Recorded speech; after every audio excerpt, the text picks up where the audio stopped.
So we're in the Shadowfell. Still. We are. Yep. The Shadowfell is a bad time. Mm-hmm. Yeah. We found out the mausoleum had like horsed warriors and leaders, or something like that. Mm-hmm. And That, go ahead. sorry, just that I wrote down that the people and the horses were probably buried together for some reason, probably because they were important in something. And we found out imagery of like cavalry leading battle of some kind of great war being depicted in engravings on the coffins. Mm-hmm. Yeah, and then we had to roll some D100s, and we were asked about what our deepest wishes and immediate wishes were. And we all provided what our characters' wishes were. And then we got a feeling that all of our immediate wishes were in this nearby town that we went to, which was definitely a trap. Mm-hmm. Crazy tentacle monster that goes invisible attacked us, and kicked our butts until Roland finally got it with a fireball. And then the whole town disappeared when we killed the creature. Mm-hmm. Yep. Oh, but we got a magical piece of paper. Did that also disappear? Yeah. Yeah, that went away too. 100% did, yeah. And then we limped back to the mausoleum and were attacked again. Well, but before we made it back to the mausoleum, that's true. we all had to make saving throws, and I think Rita was the only one who failed hers. And when she did, I think it's just sort of the gloominess and sort of the supernatural gloominess of the Feywild sort of got to her a bit, and she has a new flaw, which is apathy. I don't believe I can make a difference to anyone or anything. Which, if we don't get that fixed, I think it might be the end of Rita as an adventurer, because I don't know how you can believe that and like be an adventurer. Right. I'm gonna get that fixed. I mean, Yeah. I don't know. Maybe there is a way, but it's just like. I mean, if the DM just wants to give us 3 letters, I can fix it now. But is what I'm gonna say. yes. Wait, what do you want the DM to give you? I said if the DM just gives me 3 levels now, I can fix it real quick. But 3 levels. just a short, quick 3 levels. I don't feel like that's unreasonable. Yeah, We'll get it fixed. I'm hoping that if we just leave this place, it'll just go away. But we'll see. I guess. Take a nice long rest. Yeah. Yeah, she feels after that. Mm-hmm. We did take a short rest. Yes, we are hunkered down inside the mausoleum again. We walked back, got attacked by ghouls again, and then we took a short rest. And so we're probably like 3 or 4 hours, something like that, in the Shadowfell. Does that make about sense? We're not entirely sure though, because we don't know how time works in the Shadowfell either. So, yeah. That is true. We didn't quite know. But we are waiting for it to be early morning so that we can leave. I think is what we're trying to hit. Yeah, we kind of gave up on the skull being here. Yeah, and I think one of us was gonna go out and investigate the grave to see if it was time. Yeah, I was going to after we finished the rest. Aren't you the one that's like not stealthy? Oh yeah, no, for sure not stealthy. But I'm also the one who's tanky. I think that was the. I mean, if you want to have a stealthy person do it, I'm okay with that too. Like, I'm not going to argue like that to go out into the undead wasteland. The problem is I need a lantern, so mitigates the stealthiness. I'm middle stealthy. I only have a +2. I mean, at some point I'm going to run out of spells to be able to, hold off the horde. Mm-hmm.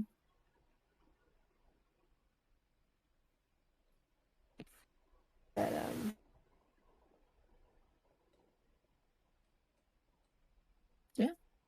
It was a lot of fun though, fighting that big crazy monster.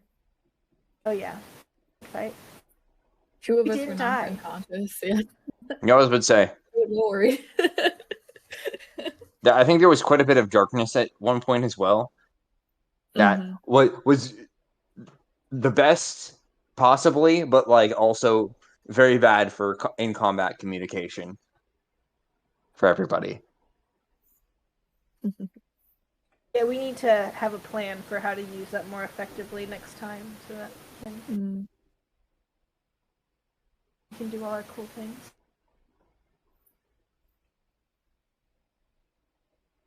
One thing to note about that, I think Rita, you made sure that I understood that it was magical darkness, and it was yes because the creature, and I can tell you this now because you're done with it. The creature had blind sight, so it made no sense. Or it was after the session that I realized how bad of a decision that was. Not because of I think the tactics were solid, but something that I knew was that the art of this creature didn't have eyeballs. Oh yeah. Yeah. But something that was knowledge that I had when I decided to cast the spell. I didn't even notice that, so I would have made the same choice. No, I mean, in most circumstances, that makes sense because most creatures use eyeballs. Mm-hmm. Anyway, all right. So if there's nothing else to add, we'll jump into today's session. So you guys are just kind of sitting in this room talking about, all the things that you went through. You were discussing the naming of your group and just relaxing and trying to heal your wounds.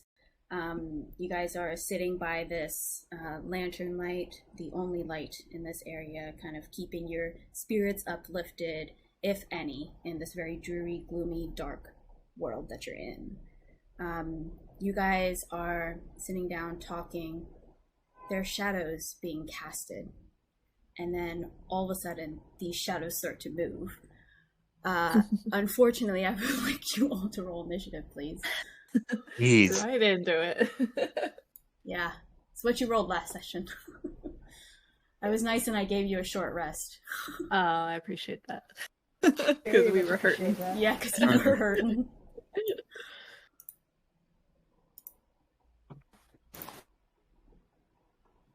All right. Let's see. Do I have that? Okay. So you see one of the shadows reaches out and is going to appear here. It's kind of weird because there's so little space. I don't know if you can see. Can you see that one that's like kind of here? Yeah. Okay. Yeah. Here, wait, here. Yeah. Yeah, okay, great. That one, let's see. Oh, why is my music not playing? Huh. I hear it. Yeah, I hear the Shadow Film music and then Battle of Amazons. Yes. I think I only hear one. I see both playing right now, so. Oh, I do see them both playing, yeah. Alright, this one. Alright.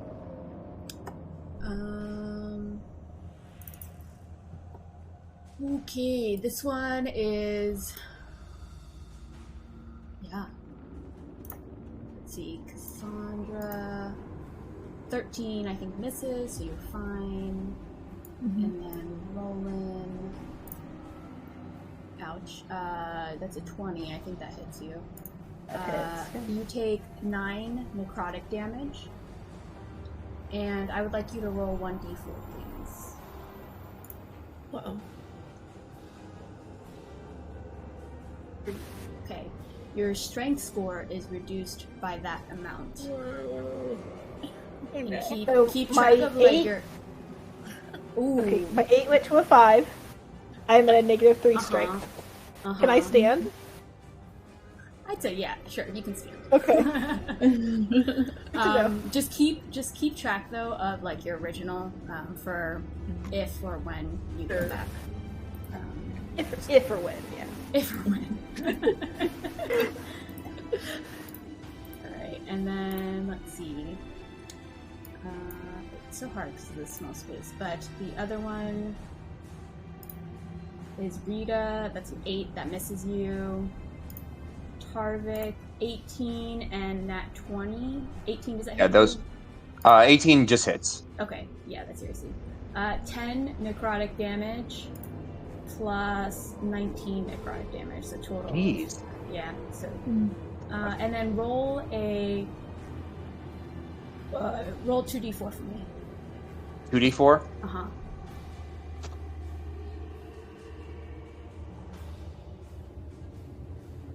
Only 3. Okay. And actually, I will let you know, my strength, I will mark that my strength score is reduced by 3, but because of my gauntlets, it doesn't really reduce by 3. If that makes sense? Because my gauntlets bring me up to 19 regardless of my actual strength. Uh-huh. So just subtract... Oh. Yeah. It's... Because my actual... It's weird, right? I can post the item description if that helps you. Because, like, my actual strength is just 12. Uh-huh. Well, now 9. But, like, the gauntlets always bring it up to 19. Let's see. Okay, I'll roll that. Alright. I'll let that fly. So yeah, you don't, whenever I ask you to roll a d4, if I forget, just tell me. Shut up. I will. Hang on. See if I can. Alright, actually... and then we have Roland. You see each... Roland? Yeah, it's so hard to see. Like, the shadows are right behind you guys, essentially. I don't know if you can kind of see, like... Oh, there is little no bits. escape in them. They're, like, right behind you. I'm going to attack one that is at least 5 foot away from me. Let me attack this one over here, and I'm going to cast Firebolt at it. Okay. Yeah, that hits. Wow, your firebolts do a lot of damage. Pretty good, yeah. Describe this for me. And which one are you... Can you re-ping which one? Let's just do the one across the way. Okay, great. All across, yeah. Yeah, I mean, it's a shadow, so I assume that in the fiery light it just can't exist and disintegrates. So it just starts... And then the shadow that was moving very unnaturally behind Tarvik disappears. Anything else? Nope, that is my turn. Alright, and just a reminder, you guys did push that coffin that's in the middle to this doorway. Oh, fun. Sure. Alright. Luckily with short rest, Channel Divinity's back, so I'm gonna do turn/destroy undead. Mm-hmm. So if they want to make a wisdom saving throw, I don't know how high CR they are, but if they are under half or under, they will just be destroyed as opposed to flee. Turn. What is your save number? What's your DC? It would be 14. 14. Okay. Save his spell. All right. You see. You see this one that's like right next to you shriek out in pain, almost like a ghostly whisper shriek, like as it just kind of evaporates and fades. However, the other 3 did save and are remaining there. Jeez. All right. That's my turn. Mm-hmm. Cassandra. Alright, we see 3 remaining, right? Or is Yeah. there... Yep. 1, 2, and 3. Okay. I'm going to bonus action disengage and then try and crawl over this. Mm-hmm. And get in here. And then use my action to attack with my short bow. Nice. Which one you hidden? Just the top one here, Okay. I guess. Yeah. And then sneak attack. Can I just like reroll? No, it's a 3d6, so. Wow. 8 plus 13, 21.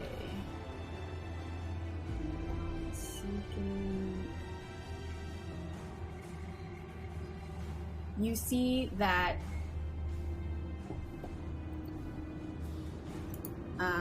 you kind of shoot your bow off, and you see the arrow whiz past through its like incorporeal form, and you see it shimmer and wave a little bit, but then reform. It seeming to have had a smaller impact than you would otherwise think.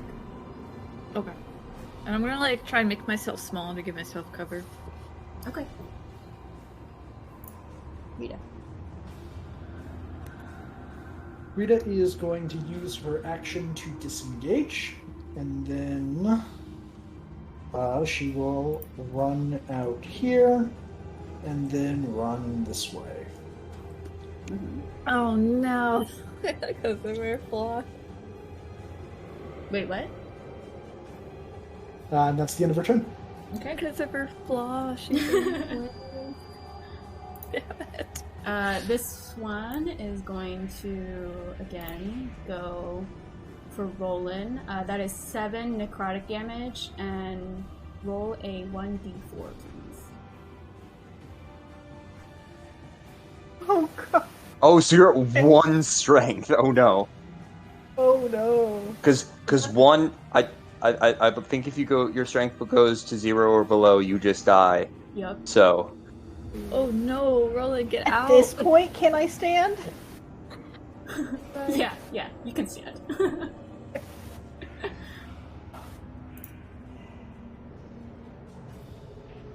Oh, that's scary. Okay. The next one, since it's right next to you, attacks you, and that's 12 necrotic damage, and it's a 1d4, so no matter what you roll, your strength goes to 0. Okay. You see the ghastly forms of the shadows surrounding Roland as he kind of gets hit by the forms, kind of almost enveloping him. And you see his body just start sagging, his eyes just straight forward, staring, as his body goes completely limp with the forms covering him, and then they drop him as he falls limply to the ground. Roland right now is unfortunately dead. Okay, Tarvik. Okay, well. Oh wait, there's one more. Oh yeah, I was going going to say. to attack Okay. you. 14 misses. So now it's 14 your misses, turn. yep. Okay, well, I have 0 spells, unfortunately, so I cannot heal him in any way. I couldn't bring him back because his strength is 0, so I can't even if I did have a spell slot, I couldn't revivify him. I'll just try another channel divinity and see if I can turn these guys away. Mm-hmm. Yeah, I'll repost that. They all fail, and you see all of them shriek out again in that like ghastly scream as they just dematerialize and disappear. Cassandra, what do you do?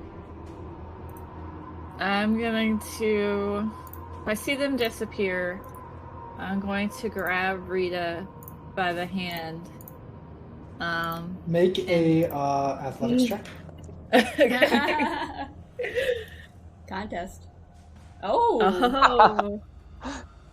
Oh, jeez, no. Ew. Wow. It's those pluses. Yep. Mm-hmm. You'll slip out of my grasp, I guess, but I'll say, Rita, it's okay, they're gone. Stick with us. And I'll say, I think Roland's hurt. And that ends your turn? Yep. Alright. Rita. You, since you're in the doorway, you and Cassandra both see this. You see a small, like, almost human/elf-like creature with, very, like, what's the word I'm looking for? Oh, translucent wings on its back that seem to be fluttering, almost winged like a dragonfly, as it kind of buzzes in towards you guys and goes toward your lantern, Cassandra. And you can see this creature is, like I said, what appears to be like a mix between a human/elf features. You can see the face is very angular, the brows are very strong, the eyes are almost glittering darkness, if darkness could glitter.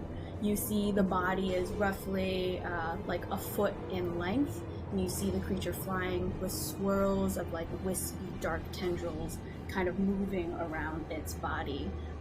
And you see it kind of approach you with these very dark, large eyes that seem, again, almost to be like glittering darkness, as it kind of looks to you and says, "Hello."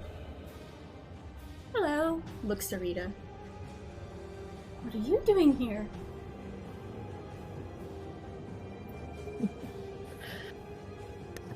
Jeez. What are you doing, Rita? Right oh no. So Rita, it is your turn. Also, Cassandra, if you want like a second or two, like just response or whatever. Yeah, I'll just say, hi. And Rita, it is your turn.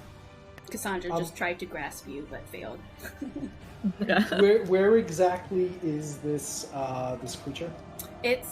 It's kind of like in front of you and behind Cassandra right here because it's by the lantern. How big is it? Is it like medium? It's about a foot. It's tiny. Oh, tiny little. Okay. Gotcha. I'm gonna sort of like just shout back at Cassandra. No, there's nothing we can do for him. We have to get out of here. And then I'm gonna slap a dissonant whispers onto this creature that has shown up and said hi. Oh wait, hold on. Sorry, one description that I forgot to mention, which may or may not change Rita's mind. Rita, as soon as this creature appears around you, you don't have disadvantage on death saves, and let's see. You actually feel a little bit better, like in terms of your apathy. You have some semblance of who you were before. I have to process all this. You do still have disadvantage on dex checks, though. But again, you do not have disadvantage on death saving throws anymore. And I'm sorry, if I have disadvantage on dexterity checks, then my acrobatics needed to be at disadvantage. Oh. Yeah. So that's another thing. Okay. I forgot about that. Let's do another acro roll. Okay. To see if whatever Cassandra, if she could grip you. Oh yeah. Yeah. All right. So I have your hand right now. Yeah. Just your hand. Nice. Doesn't Cassandra do damage when she touches people? Oh yeah. No. Yeah. How much? Oh god. Worth it. 1d6. 1d6. Okay. Oh man. Rita, you get 5 points of damage as Cassandra holds your hand. But like I said, you feel a little bit better when this creature comes in your vicinity. Again, you don't have it's a straight roll for death saves, which was part of the apathy where you had disadvantage, but now it's fine. Okay. Oh man. So Rita's gonna just sort of like, so I'm gonna roll back. I'm not gonna cast Dissonant Whispers. I'm not gonna yell that back at Cassandra. In another life. So Rita's just gonna like shake her head for a second. Hello? Wait, Roland, what's wrong with Roland? And I'm not going to take any actions. I'm just going to sort of like shake my head and sort of like shake off this sort of like this feeling that I've had. Let's see. Tarvik, you see another shadow seems to arise out of the fallen, smaller shadow of Roland's dead body, and as it peers around the corner. And that's their move. Okay. Roland, Tarvik, it is your turn. Okay. So it's tough to see because this room is small. So there's another shadow approximately where Roland's body is. Yes, sorry. Correct. Here. Yeah, that makes. Maybe more here. But it. I don't know if you can So see that, but yeah. What I'm gonna do, because I'm out of healing stuff altogether, is I'm just gonna do 10 feet to there. Reach down and grab Roland's body. Mm-hmm. Disengages my action, and then 5, 10, 15, 20. So if you want to just have Roland with me here as well. And I will just say, I don't know what you guys are dealing with up here, but there is another one of those things now. So Your speed, because you're carrying Roland, would be reduced. Did you account for okay, that? I did not. So I would. So I guess I'd just be here for the time being. Yeah, 10 because that would and be 5. Yep. well, I guess it would be 10 and then 10. So because it would be I was here 5, 10. Now I'm reduced once I pick up Roland, so I would get yes, 20 and so then 10. 5, 10. So I'm right here. Yeah. Still say the Roland, same thing. Yep. Yep. Gotcha. I guess you see the little evil fairy thing. Mm-hmm. Yeah, you see it just kind of hovering and fluttering its wing, looking at Rita and Cassandra with like its big black eyes with like a grin on its mouth, and it looks to you, Tarvik, as you enter, and it says hello, cocks its head. Yes. Hello. I apologize. I'm not exactly in the best shape. I'll just stop there for now, I guess. It's technically my turn, but I'm just gonna say between carrying Roland's body and moving quite quickly, that's most of my turn. So, yeah, but that's my turn. Cassandra. All right. I'm going to pull Rita back one. So if Rita, if you want to move yourself back one. Let me see. I can't get an eye on the other shadow, but I will hold my short swords if it comes within melee range. You can't see Yeah, I that can't tell. I can see like a little bit of it, maybe. Do you think? Yeah. Like I see like Yeah, I mean that opening, because it's only partially covered from the bottom to like the middle, I would say you have visual. Okay. Alright. Then I'll do another short bow attack then. Okay. Yep. 16. Alright. And then I guess just 8. No sneak attack for this one. Again, you see it kind of like flutter with the arrow whizzing past it and like hitting the wall. As the arrow collapses, you see it reform again, seeming to have shaken off. And I'll just look at the flying thing and say, are you here to help or hurt? You see the creature kind of turn to you with a big smile on its face and just shrugs. Your choice.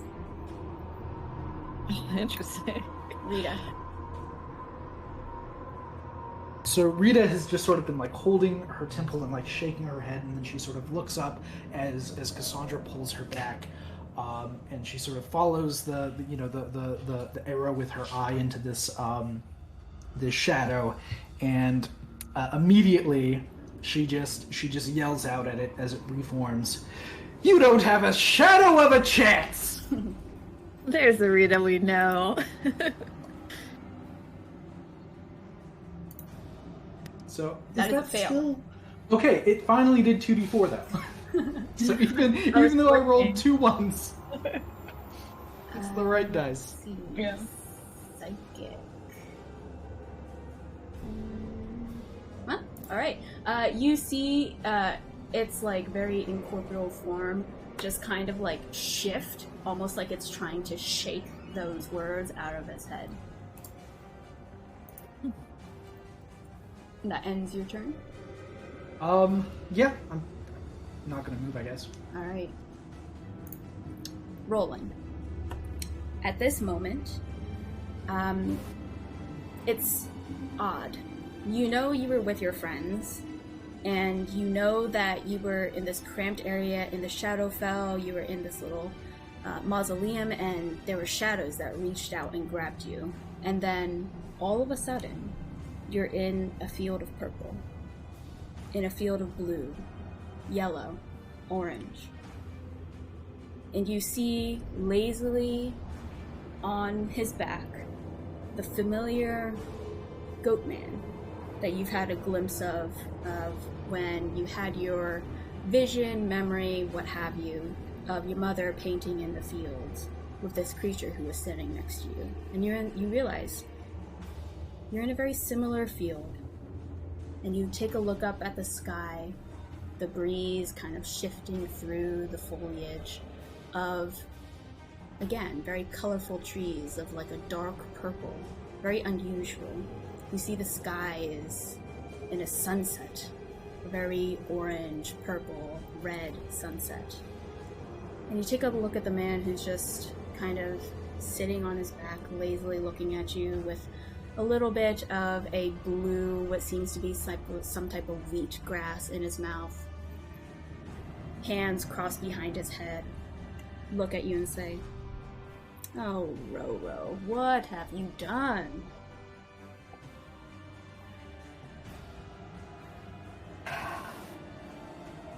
I will walk over to him, I guess. Mm-hmm. Be like, I think I died. I'm gonna change the music because the scene is very different. I tell him, I think I died. Well, of course you died. Jesus, you were in the Shadowfell. I told you that place is disgusting. Why did you even go in the first place? Looking for something. He kind of sits up straight, kind of looks at you. He has very brown, big eyes. You see his jawbones are very angular. You see his body is very ripped and cut. And you see his bottom torso, the bottom of his torso, is like fully furred with like goat legs. And you see his hooves kind of cross one over the other as he just kind of stares at you. Oh, Roro. Do you miss them? Not yet. Hasn't been but a minute. If that's what you think. Time moves oddly here, Roro. Do you know who I am? He kind of looks up to the sky. You haven't given me your name yet. I You have don't asked. need my name. You know my name. And he just kind of like, almost unsettlingly, just like bores into your, almost seems like he's boring into your mind and your heart. But he's just staring and looking at you, unblinking. Well, I want to go back to them.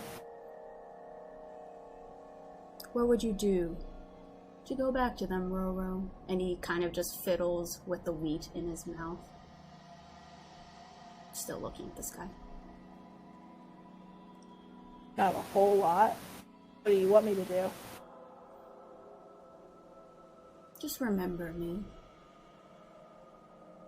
Pledge your loyalty to me. I saved you once, I can do it again. I care for you, Roro. I've looked after you since you were a little child, a little babe. You know this, you just don't remember. And he just like has his hand now on his face looking at you. I try to recall his name. Yeah.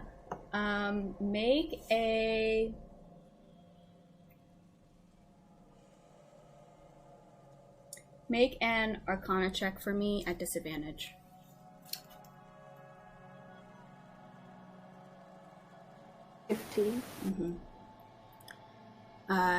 You recall that memory or vision where your mother was in the fields, and again, she had that like look of worry when he was next to you.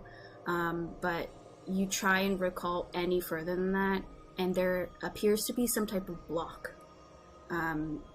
That's like, you should remember more, but you just don't. It's very odd. It's like you're hitting a brick wall.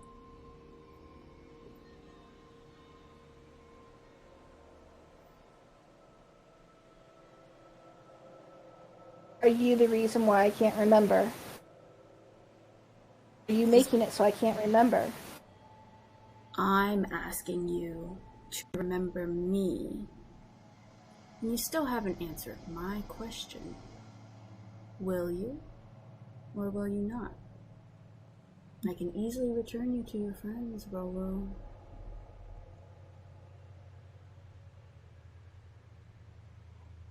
I can promise to remember. You see kind of like a smile creep up, and... Yeah, see, not really big on the whole pledging loyalty to someone I don't know. I mean, I know you, but I can't recall that I know you, and that gives me a lot of doubt and pause. It feels like very manipulative here. Interesting. Well, enjoy this. Is this a good relationship? Do you like me? Like, do you like me as a person? He says, interesting. Well, if you enjoy this, and you see the landscape change, you start to hear screams of like pain and terror, and you see flames start rising up from this wheat. You feel like the hotness of it, but then also an icy cold. He looks towards you. If you enjoy this, then you are not who I expected you to be. But if you enjoy this, and you see the landscape changes again, or you're back to the fields, then I am the person that you should trust.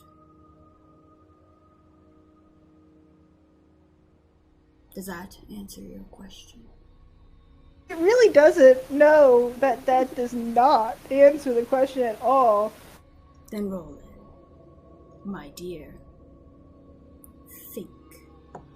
And we go to Tarvik now, back to the hellscape that is the Shadowville. Oh, great. Yeah,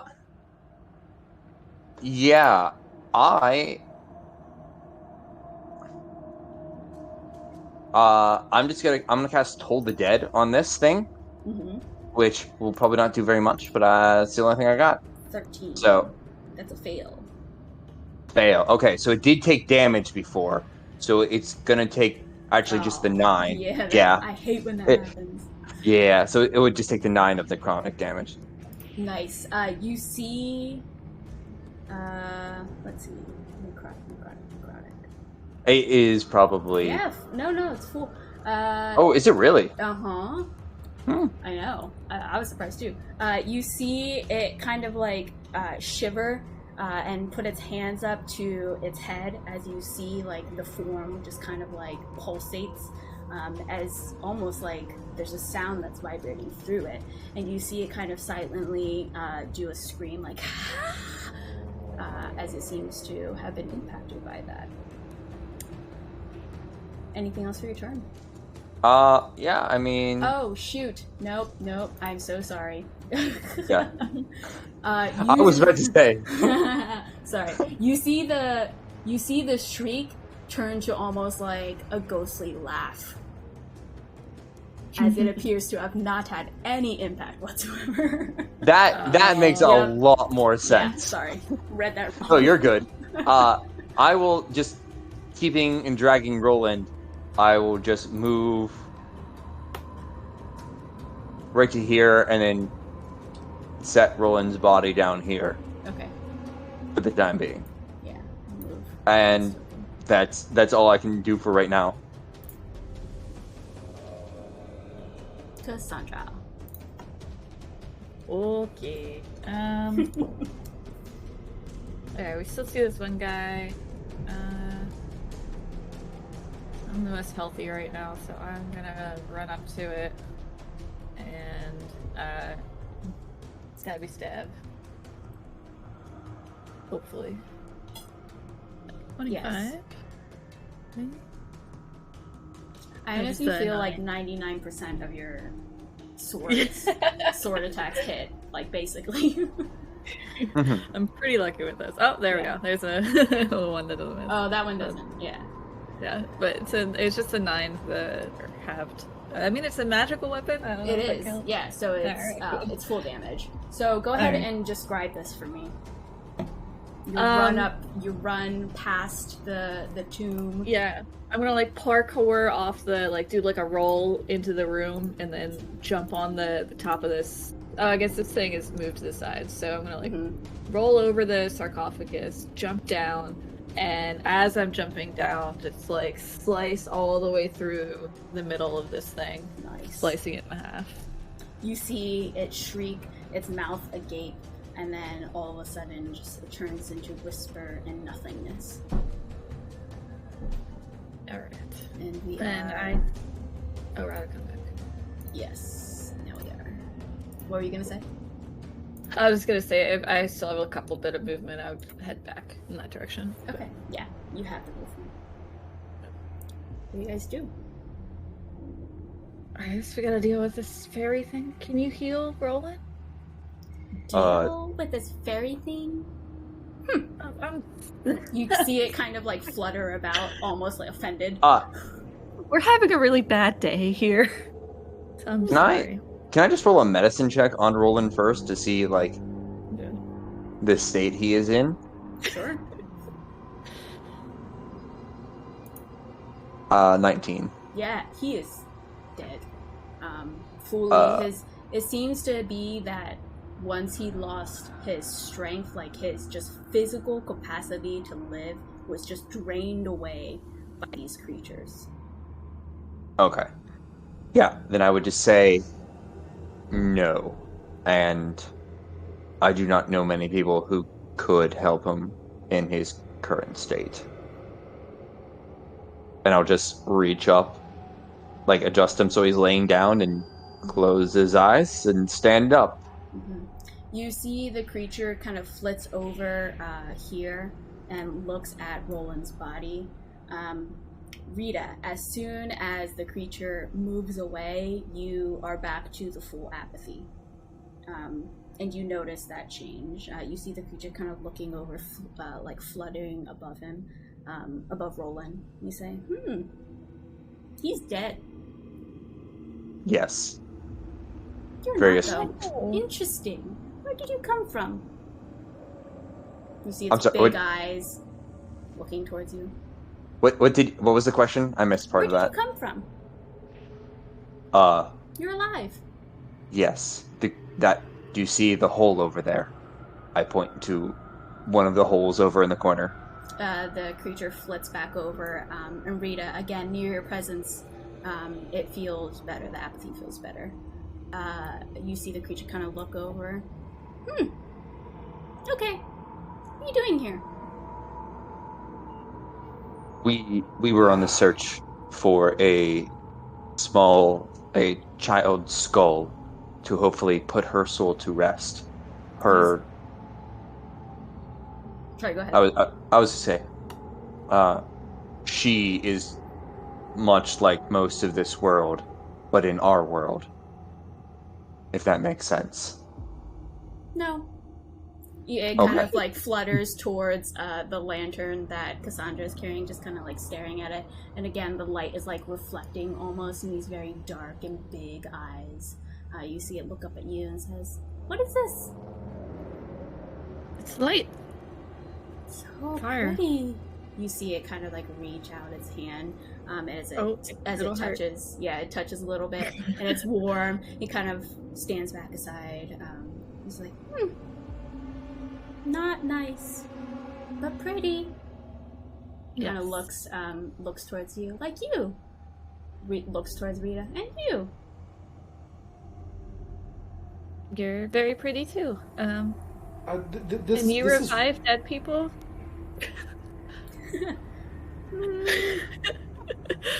Maybe. Maybe. Maybe not. Maybe you could revive our friend over there? What will you do for me? You can have the pretty light. You see it like flit around the light a little bit, and then it flits back towards Roland's body. Again, Rita, like every single time this creature like moves towards you, you feel better, but then when it moves away, you just, it's like a constant like back and forth of your emotions, like a complete roller coaster based on this creature's location. Rita's just like holding her head at this point. While this creature is migraine. debating this, can I use thaumaturgy? I believe I can make lights brighten and flicker. So can I brighten the light to make it even brighter? Yeah. You see the creatures like looking over at Roland's body, and then as soon as you use thaumaturgy, describe how you do this, because it's a verbal. What do you do? Yeah, I think it's just a very faint whisper of a couple like almost exhaling words, and just hands down by his waist, and you watch the light just glow brighter. Noticeably brighter than before. You see the creature kind of turns around, noticing the brighter like luminescence of it, and flits back over towards the direction. Again, Rita, you're feeling better now that it's closer to you, and you see it kind of stare. Ooh. You, how did you do that? Who's you in this? You. Not so pretty, man. Okay. I wiggle my fingers.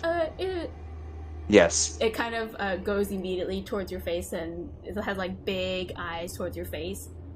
Can you speak, ugly man? Wow, that is quite a step in the wrong direction.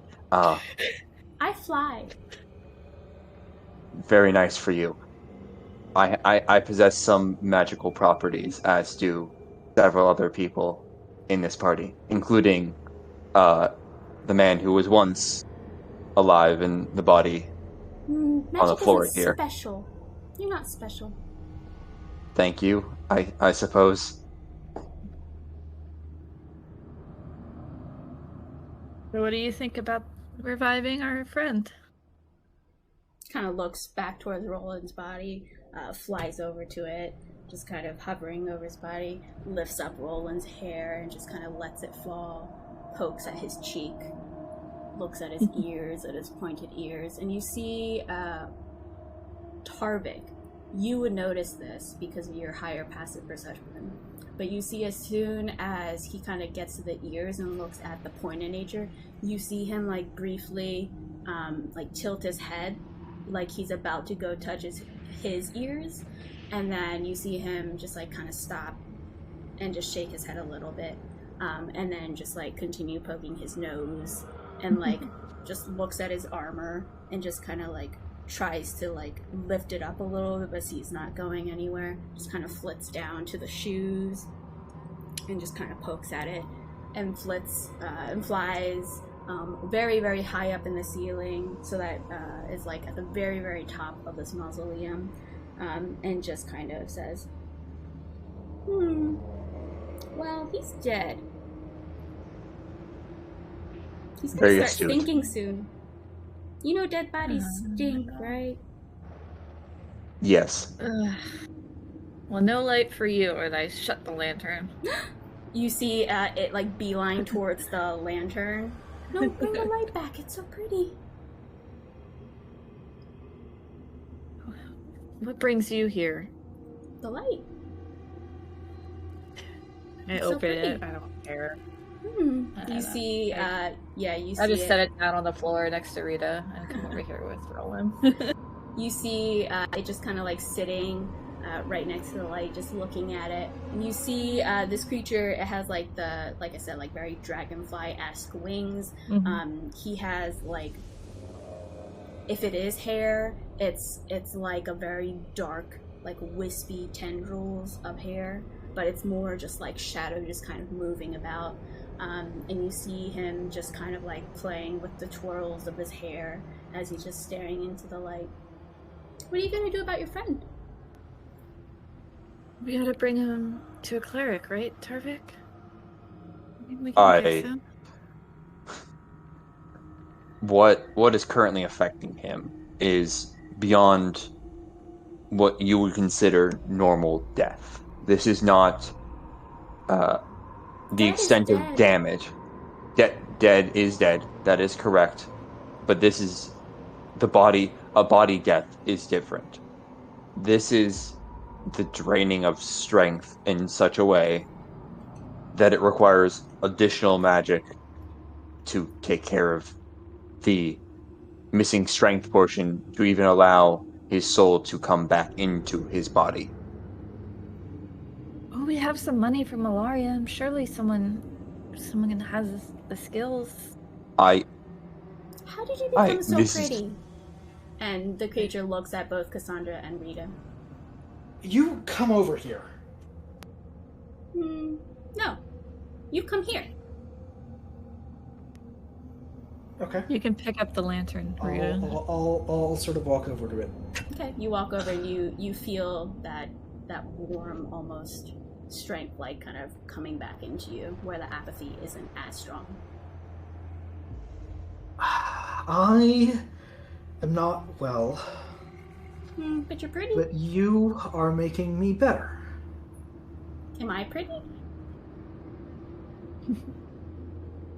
I sort of look at it and I turn my head. Yeah. I mean, you're very strange. Like alien. You see it kind of like crinkle its nose and says, "Strange? You're strange. Look at all the weird things you have on." Yeah, and you too. I don't have anything on. You see, it's like basically a bare body with like a little bit of rags covering the private area, but basically. I mean, your other than his eyes, wings. your hair. I don't know what's going on with you, but you're helping me. And at this point, I think we just need to leave. We need to pick up our No, dead don't friend. leave. We need to help our dead friend, and we're going to leave. And But if you leave, then the light leaves, right? right, I think the light is nice. You don't have much around here. You can see well, everything's dark. listen, Everything's dreary. We need to help our friend. Everything we need sucks. to save our friend. I have been very confused, but now I have a mission, which is to help my friend, and I can't Why do are you that confused? here. I don't know. This place is making me. How did you guys get so pretty? Can I like start walking out of the room at this point and start looking?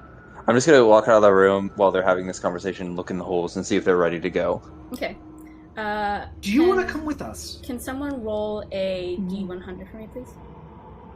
Oh, great. You did it. Yeah, I'll do it. Okay.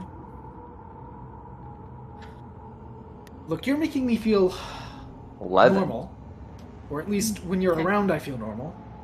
So Why do you feel normal? I do not know. You, I think, whenever Me? you come near, yeah. Do you want to come with us? I mean, Because we I'm need to pretty. pick up our friend. Yes, maybe. I don't know. Why don't you know? Are Are you dumb? Yes. Very dumb. So, What's your name, dumb little guy? girl, ugly man, and pretty girl.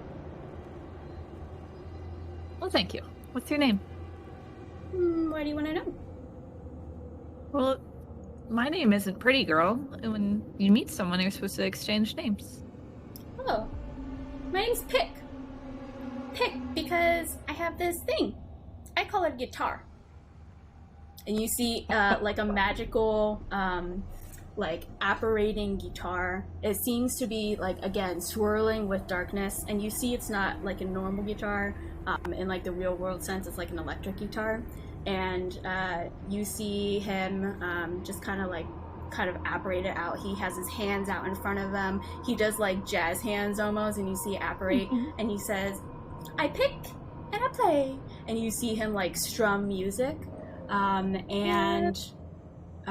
let's see. Rita, you notice that when the music plays, your apathy reduces even more. So your before originally it was you felt good on death saving throws. You now feel better with the dex checks as well. As in, there's no penalty for that. And we've never heard this type of sound before, right? Yeah, it's totally foreign. It's like very tingy, but you see him like enjoying himself, and the music is pretty good. It's like very reminiscent of what, like I don't know, like a lute or something, some other stringed instrument would sound like, just a little bit more tingy. Wow. Rita, sounds like that's you guys gonna have a duet. So, yeah. you're not pretty girl. You're I'm not Cassandra. dumb girl. You're Cassandra. You're I'm Rita. Rita. Who's the ugly man? That's his name. It's Ugly Man. Wow. All right. Who's Dead Man? Roland. Well, he's. Well, we need to get him out of here. Unless, Well, like, I mean, can you gotta wait. do something Perfect. for him? Like, Maybe. well, I mean, what can you try? Will you try? Give me a reason. You see him just kind of twirling his hair, with the guitar just kind of like hanging in the air. A reason because he's our friend and we need to help him, and you seem like a decent fellow. Is there anything that would convince you to help him? Is there What do you anything have that in you mind? need? And No. hold that question in thought. We are switching back to Roland here. So Roland, again, you see this creature in front just kind of like sitting there staring at you.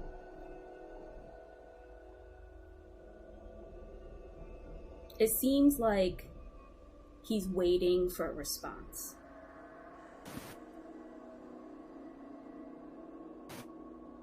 Can I insight this creature? Absolutely, you can.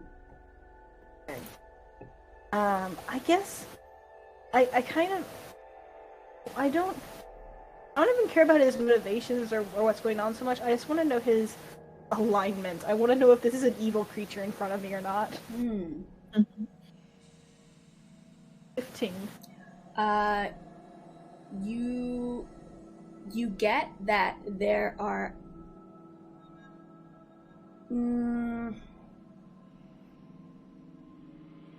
like any complex creature, it's more or less like a neutral feeling that you get from it.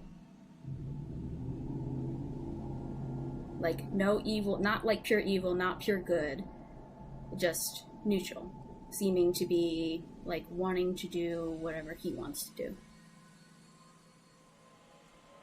Okay, I'll make a deal with you. When I can remember your name, then I will pledge loyalty to you. Roro, my powers are absolute. My conditions are the same. When you remember my name and pledge yourself to me, then I will return you. Kind of looks at his hands and he's like picking his nails.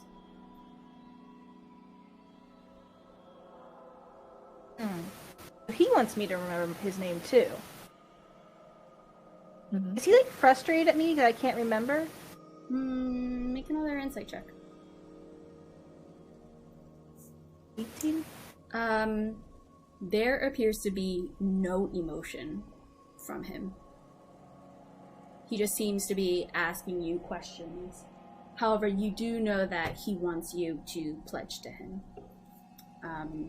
As you're kind of like taking him in again and like a once over, trying to analyze him, he says, "Oh, Roro, will you pledge yourself to me?" What does pledging involve? He holds out a like a swirling, multicolored purple, orange, and pink rose to you. Pretty. It was very pretty.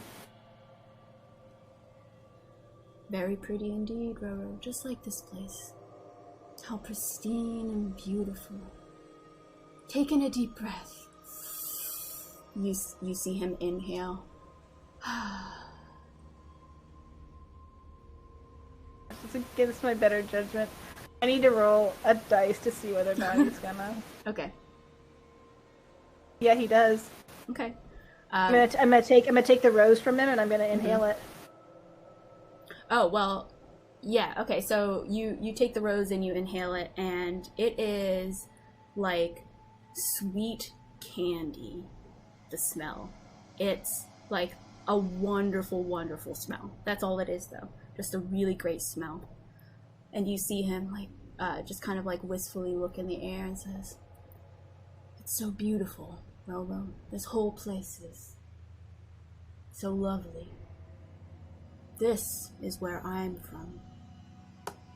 You wouldn't pledge yourself to me, who comes from this wonderful place." He's just kind of looking up in the sky, seemingly just entranced. I'm much more inclined to pledge to you because of the good things you do. I mean, it sounds like you're trying to help me, but... But is your life not enough? Oh, Roro. Greed is getting the better of you. What is more enticing, exciting than life itself? Should you lose your life, you'll miss out on all of this. He kind of like puts his hand and extends it and just kind of like showcases like the fields that are just like lazily shifting in the wind, the rustling of the trees, the purple, very dark purple trees.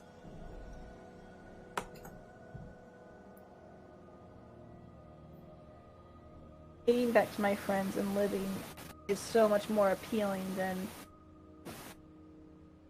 This place feels strange to me. It feels alien. It's beautiful, but it's false in some way. Well, I would return you to your friends, Roro. Going back to that place, and you see him kind of move his hands, and kind of apparating in between you guys, you see the scape of a very familiar place, the Shadowfell. And you see your dead body lying in that corner, and you see the three of your comrades there just kind of talking. It appears like you can't quite hear the words. It almost sounds muffled. Like you know they're talking, you know when someone's talking, but you can't make out the words. And you see this, very new to you, this creature, this fairy-like creature that I described before, just kind of like sitting by the lantern. And everything that had played out when I was talking with the other guys, you are seeing just with little sound. Like I said, you kind of hear like kind of like a mumbled sound. Do I recognize Pick at all? Do I know who or what he is? You do not. I'll ask the goat man about it. Like, what's the fake creature there with my friends? Oh, poor soul. Shouldn't be there. A good, maybe not good thing. Beneath me, of course. I have the power to return you. I suppose perhaps they're discussing some kind of accord where that creature would try and bring you back. But he can't do it. Only I can. You know they're worried about you. Look at their Sure they are. faces. And you see, like, you know, they're like pointing at your body and like pointing at Pick. You can see like Rita's frustration talking to Pick.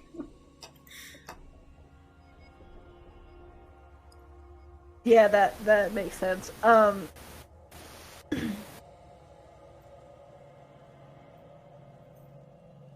Okay. Okay, I'll pledge to you. I'm gonna try to pledge to him. Can I pledge to him without knowing his name? Mm-hmm. So what he says in response to you is if you pledge to me, accept the rose, crush the petals in your hand, Roro.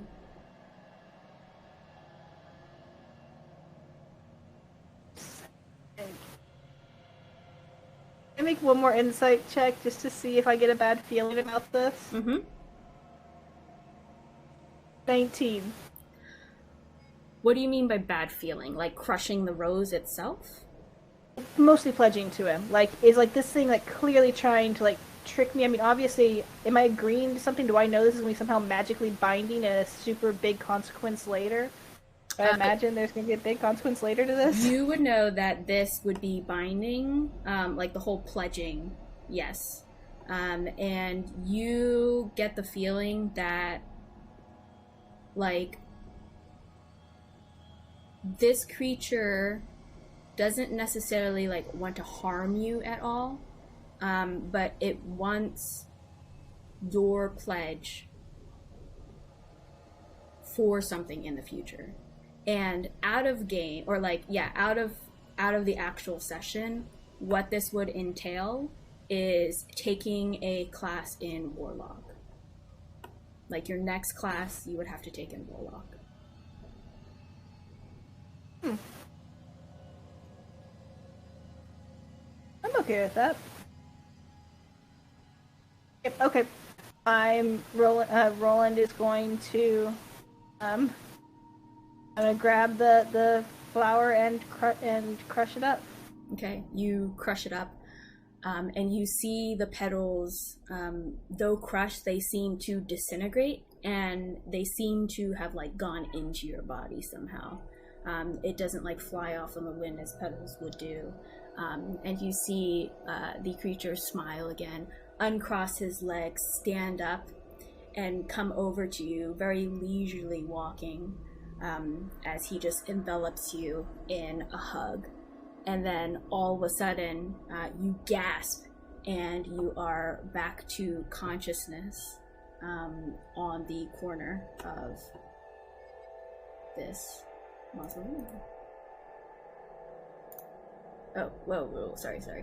I think I made you disappear. I'll pull it back on.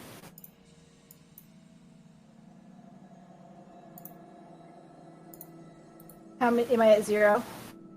You are at 0. Your body moves nothing, like, it, oh shoot, why am I in that layer? Hold on. Okay. Yeah, but you are just breathing now, but there's no noticeable change in your body, so the other guys, unless you, like, take a look at him again, you wouldn't be able to tell that he's alive. Am I still a 0 strength? You are at 1 strength right now. And I will say right now is a good break point. So how about we take a 10-minute break? Alright, so back in session. Roland, you are 0 and 1 strength. You now 1 strength. You're breathing alive in this corner of the mausoleum. For unconscious. Yeah. For the other 3, Tarvik, you said you were taking a look to see if there was any fog, and there is not. You take a look. Okay. The other 2, what are you doing? You see the creatures just kind of like talking with Rita. I have things. I can give you something. You like music? I can play or sing something for you? Play. If I play, will you help Roland? Will you help my friend? Maybe. Just play. Maybe. We can play together. I need a commitment. You see Pick just starting to play, and let's see. Yeah, it's pretty good. It's like got a really catchy beat to it. Listen, I would love to play with you. This sounds like you're very good, but my friend is dead, and if you can do something about it, like make him not dead, Maybe just give him. Will you take me to where there's more light? I like the light. Yeah. You can come with us. But I can't leave. Why not? I don't know. I can turn into this thing, and if you take this thing, then maybe I can go. And you see Pick just all of a sudden disappear, and you see the guitar starting to just kind of like bounce around. You see Pick appear again. It seems to be like a puff of dust, like a black dust appears out of the guitar. That's pretty cool. That's amazing. Okay, yes, we will. We will take you back out into where we're from, and then you can help our friend. What are you guys doing? Let's We're dancing. A little dance. Yeah. As Parvik slides back in. Yeah. So, Pick's reply. You'll take me? Yes, absolutely. Okay. You see the big eyes just like kind of enveloping your sight as he flies up towards you and gives you a kiss on the mouth. And he goes over to Roland and he taps Roland on the forehead. Dead man alive. Oh my gosh, thank you. You're so. By the way, when he flew away from me, did I get apathetic? Actually, Yes. I'm like, oh. I 100% am looking over that body again. If it just like tapped it twice, I'm like, Yeah. but You take a look and you see Roland very shallowly breathing. all right, yeah, I'll be like, yes, he is now alive.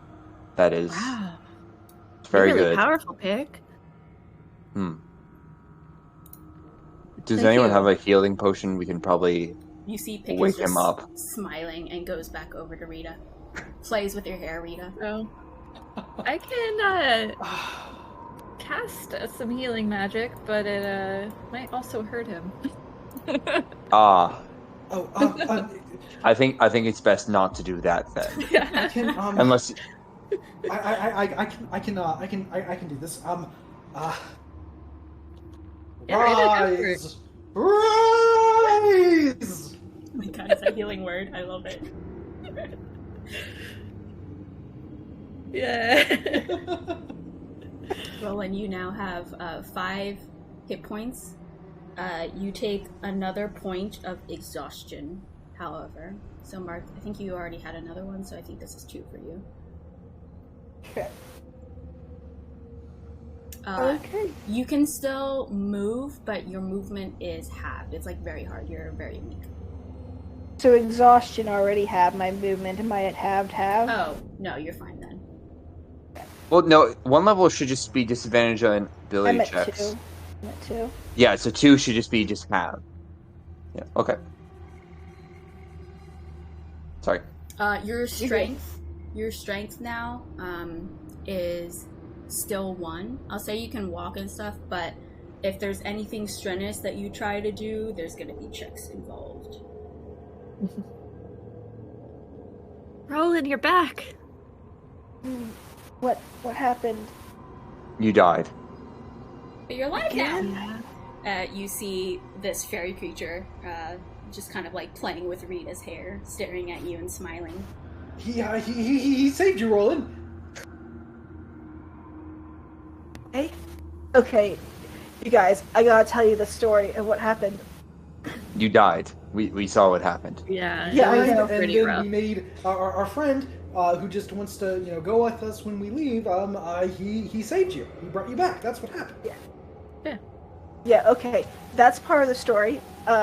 Listen to the other half of it. So, when I died, the goat man that's been talking to me in my head, yeah, I totally The saw devil? him again. I don't And think you ever he told asked- Darvik that there was a goat man. So Darvik is very confused. I don't know if I told anyone it was a goat man. I think I just told them that it was a Yeah. voice in the head, Mm-hmm. but Yeah. it's a goat man, okay? I have now Okay. been able to confirm that voice in the head is a goat man. Mhm. Some kind of fey creature. Hey, did you say his name is Pick? Is your name Pick?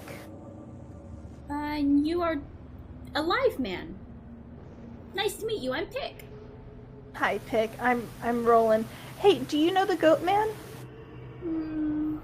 Maybe. It's kind of important. You probably know him.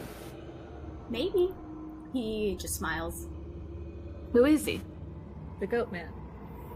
Oh, no, so that's the thing. I don't know, but I'm pretty sure that he's the one that allowed me to come back to life. I'm sure the Pick helped, but yeah. Pick, did you lie to us? What do you think? Insight check.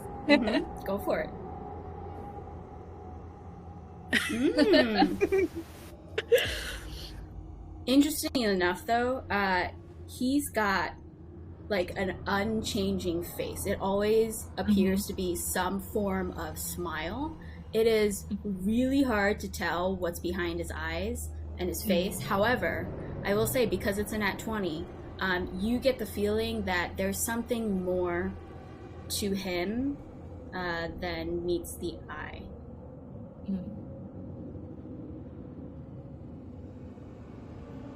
All right. The goat I'll man let it sent you fly. here? Were you inside of me before I died? Whoa. Do you want me to be inside you? I know don't if think care. that's healthy. Roland's, Rita Snickers. Yeah, I would. I don't think Darvik doesn't snicker, but gives another curious look again. I mean, no, I don't particularly want you inside me, but that was not my question. I asked if you were previously. Where did you come from? Because you were not here until I died, and now you're here, so I'm assuming that you came out of me when I died. I came from outside. Maybe.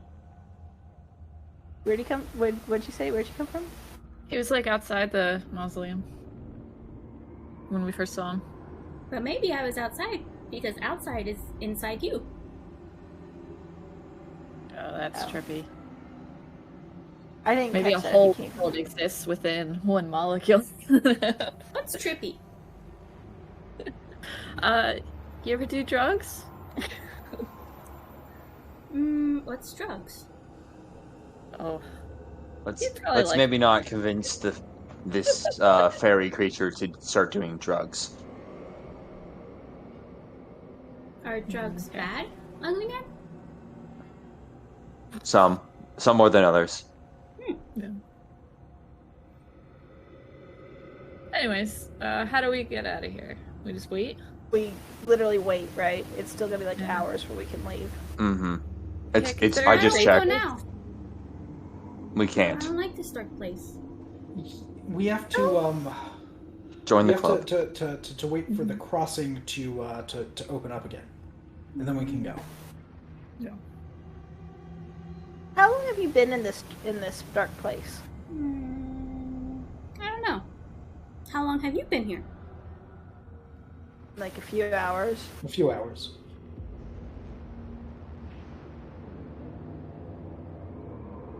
I'm bored. Play a song. Play a song, Rita. Oh, death'll come. That's probably yeah, on its way. I can do that.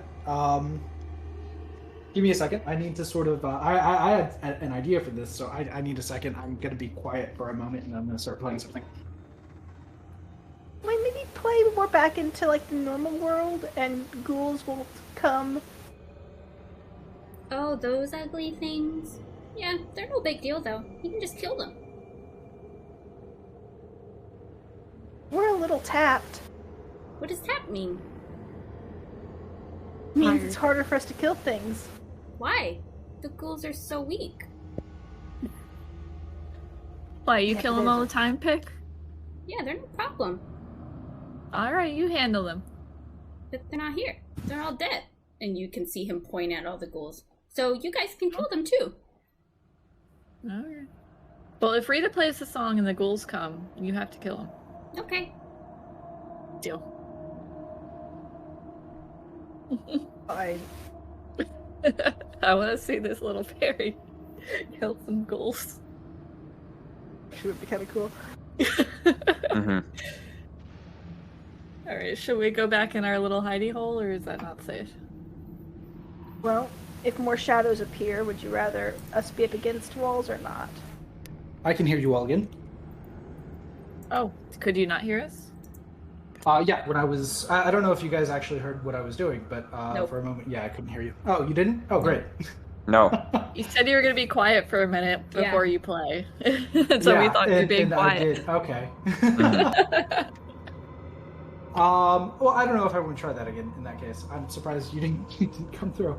That's fine. Rita pulled out her lyre and played a little piece on it. Oh, nice. Pig's reaction would have been very pleased with the tune and would have been like snapping his fingers along and kind of like moving his head, moving his body. You all don't like the music? We do. like This is it. just not a happy place. But it's so fun. Music is so lovely.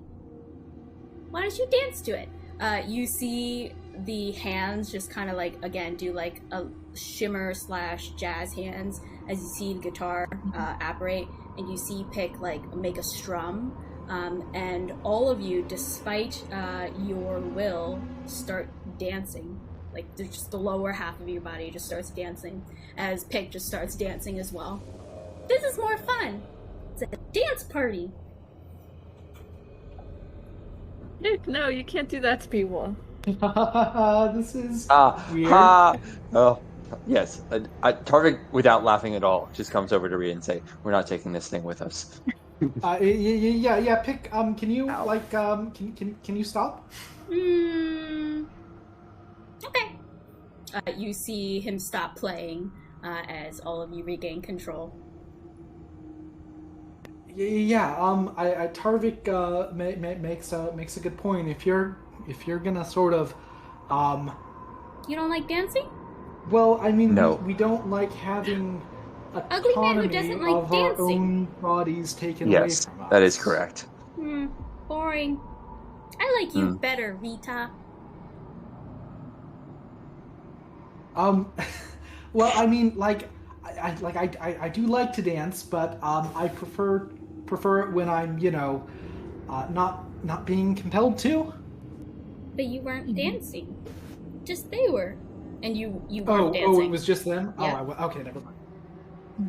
Like, so wait, did I get a sense of what's going on? Like, do I understand that was like against their will magic?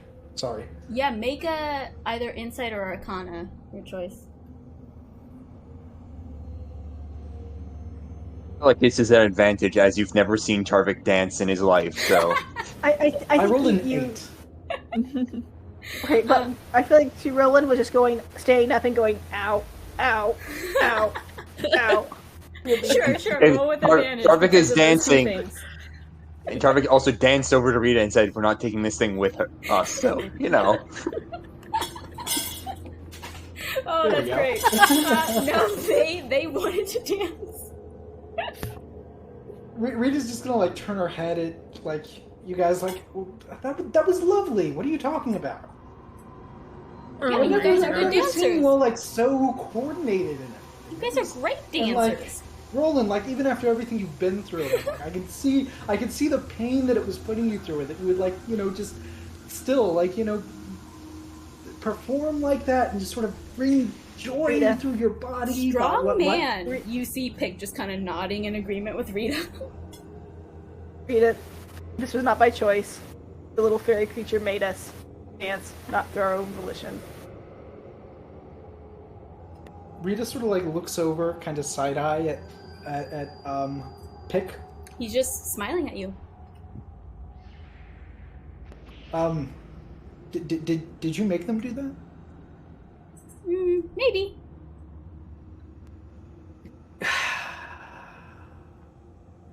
I mean, that makes things challenging. Like you can't just like take over my friends' bodies. It's just You their gotta feet. ask for consent. or their feet. What's consent? It's very important. Oh boy. Damn it. It's how old are you, Pick? How old do you think I am? Old enough to know better. How old do I think he is? Do I think he's like a child or How old are you guys? Go ahead and make an insight check. okay? I don't want to do like birds and the bees talk or anything about the child. It is really hard to tell. He could be anywhere from 5 to anything. You're not quite sure. He appears to be a magical creature, so you have no idea. He has the body of a very small person, because he's only like 1 foot tall, which makes it a little bit hard to distinguish. And he's shadowy. So how old are you guys? We're all different ages. Where'd you come from? Mm-hmm. Is it called the Light World? Material plane? I think that's what it's called. But there's light there. Why not There the is Light light World? there. You can call Well, it there's the also Light darkness there. The light's not like always there. Oh well. Some light Even is the better darkness. than no light. The darkness, I will say, the darkness there is still better than the lights here. World. And the colors. Oh, so good. What kind of colors? All of the colors. But Yeah, but we have all to the get colors there- here. What's the Isn't difference? it like mostly grayscale here? Mm-hmm. Okay. I guess you wouldn't know until you've seen it. Okay. But you can only come with us if you agree never to take over our wills again. What's a will? A will is our mind and our... I didn't thought take care of or- mine, though. You have it in Sure. there. And he just points at your head.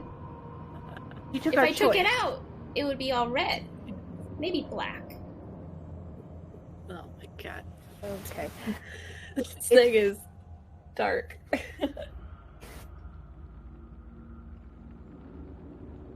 Wait, did you say that in game? Yeah. Okay. Yeah, I'm dark. Everything's dark. Is this thing definitely a fey creature? You see like the edged tips that are very similar to yours, and you see the very strong angular features. You would assume, you think it's some sort of like fey ancestry in it. Like those are very key indicators of like having fey ancestry, as you would know as a fey. Okay. Okay, so is it like a complete coincidence that this thing showed up when I died? Like, was this- Not I don't know. sure. Was this our D100 roll? Is it completely unrelated to... What's a G100? Okay, I'm sorry. It didn't seem to come from your body, if that's what you're asking, Roland. I mean, Okay. it didn't. I did see something come from your body, and I believe that Cassandra killed it. So, Oh, yes. You Oh, had a that's good. shot Do you now. shoot things out from your body? What came out? well, I look in that room and then I realize there aren't any bodies. Have you ever seen the black creatures? A lot of creatures are black.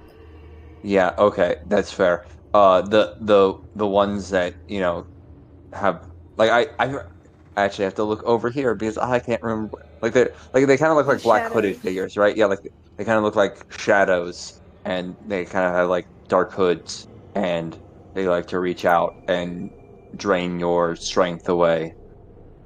Here, I posted it in chat. Oh, that's great. The thing I shot while you were messing around with my lantern. You mean the shadow creatures? Yes, Yes. What about them? that killed came out of them. him. And that.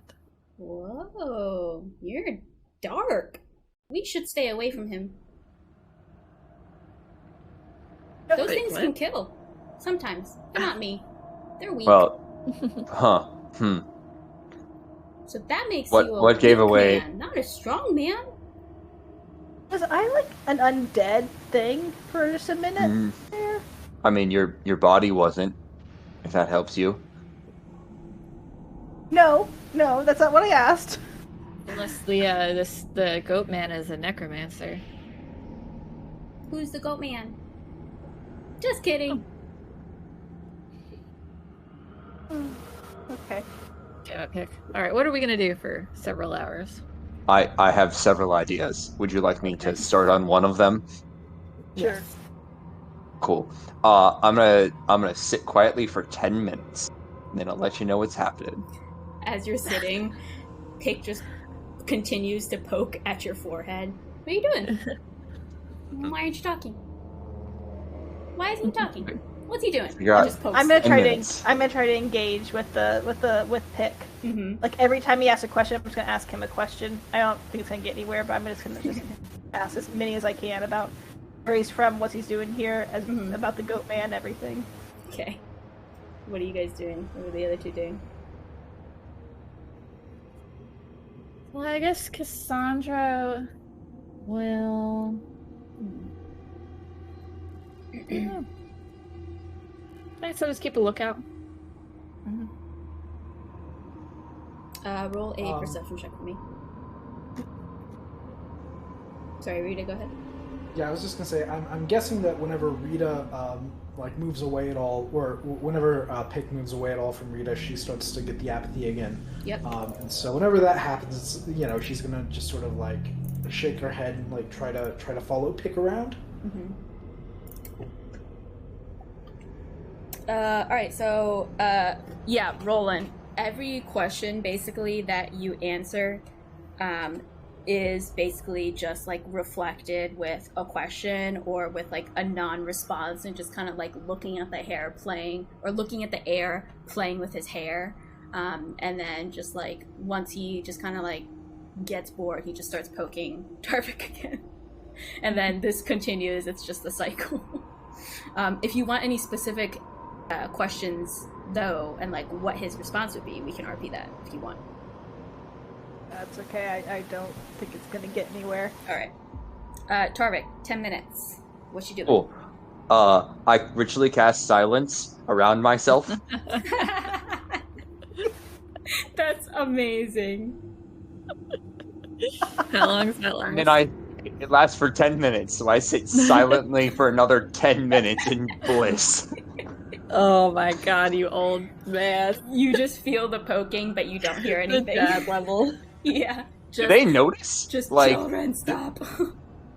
Oh yeah, well it's a 20-foot radius. Oh, so nothing. Let's see. Do you do 20 foot? Yeah. Oh yeah. Here, let me. I'm sure that it's a small mausoleum. Yeah, I was about to say it would definitely, if it's poking me, it is definitely within the radius. Yeah. So yeah, within that radius there. For sure. So you guys are continue to try and talk, or I guess Roland if you're talking, and then all of a sudden you realize that you don't hear anything. I'm good with it. Same with the other two. What does the fairy do during this time? Are they floating in and out of the zone? Or are they still just gonna poke me? No, he's just poking you.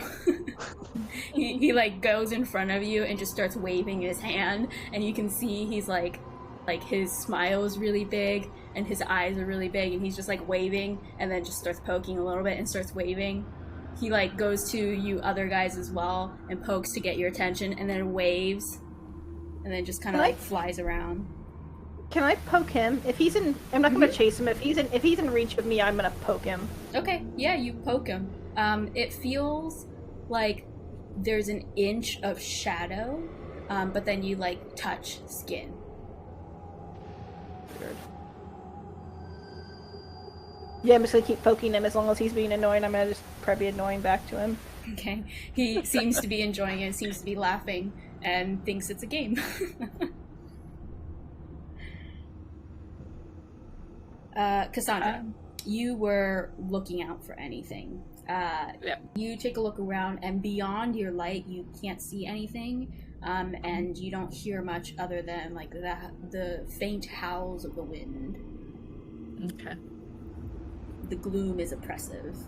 The only thing that's like remotely nice is the lantern that's shedding the light. Everything else is just doom and gloom. Alright, I'll come back in. I'll hand Roland the ring that I got from the mausoleum. I don't think we identified this yet. We did. Okay. We did? Yeah, Oh, that was the ring of jumping, wasn't it? Mm-hmm. Or was Oh, that that's what it different? was. Got it. No, that wasn't. Alright, and I gave that to you. Alright, so let me put that. Now, if anything else should be identified, though, I can do that. Yeah, that's what I was thinking. Like, make use of this time. No, I don't think I have. Oh, wait. What's this? I have another ring that swirls with blue and green. Was that something? Like a swimming ring, I think, maybe? I think that was identified. Yes, probably. I need to update my inventory. Because I think that's what you got from the underwater place, right? Yeah. Mm-hmm. Yeah, I think you identified everything. Okay. Okay. Got it. Yeah, I'm good then.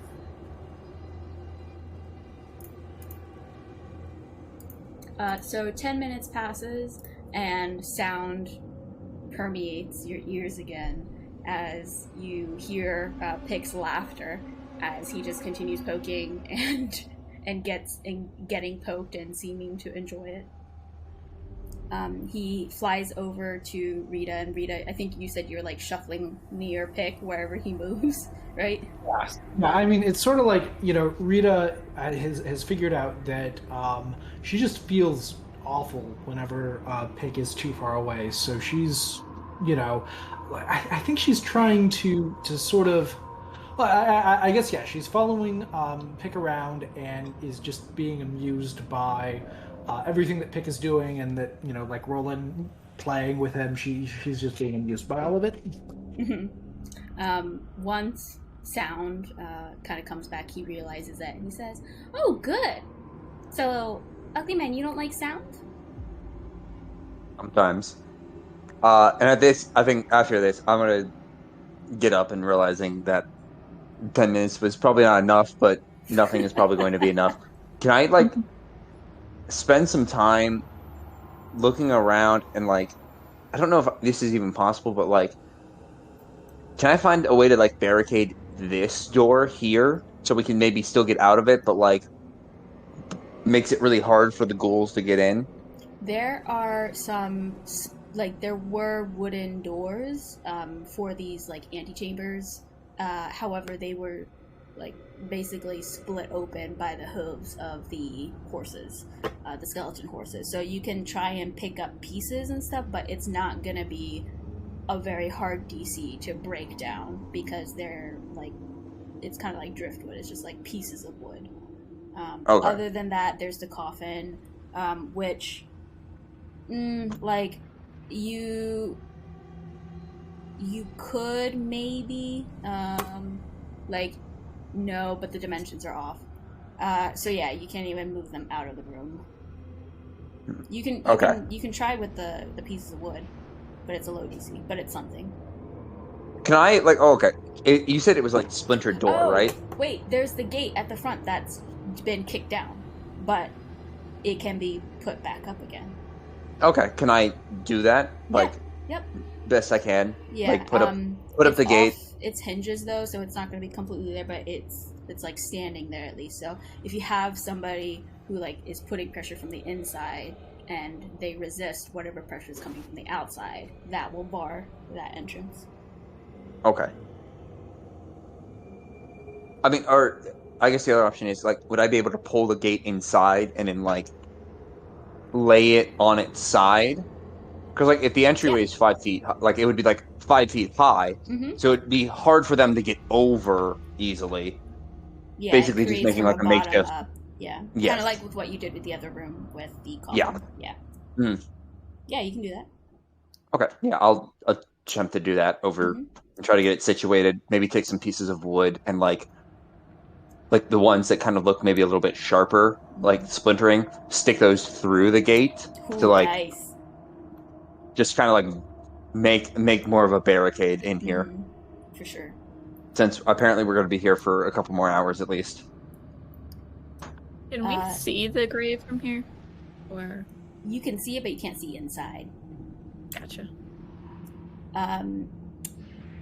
As you kind of like mentioned that sometimes you don't like sound, Pick operates his guitar again and starts playing and says, "Well, you'll like this. This is great music. I'm great." As he starts playing, and it's pretty good music. Again, a little unusual to what you guys are normally used to, but very similar to other stringed instruments.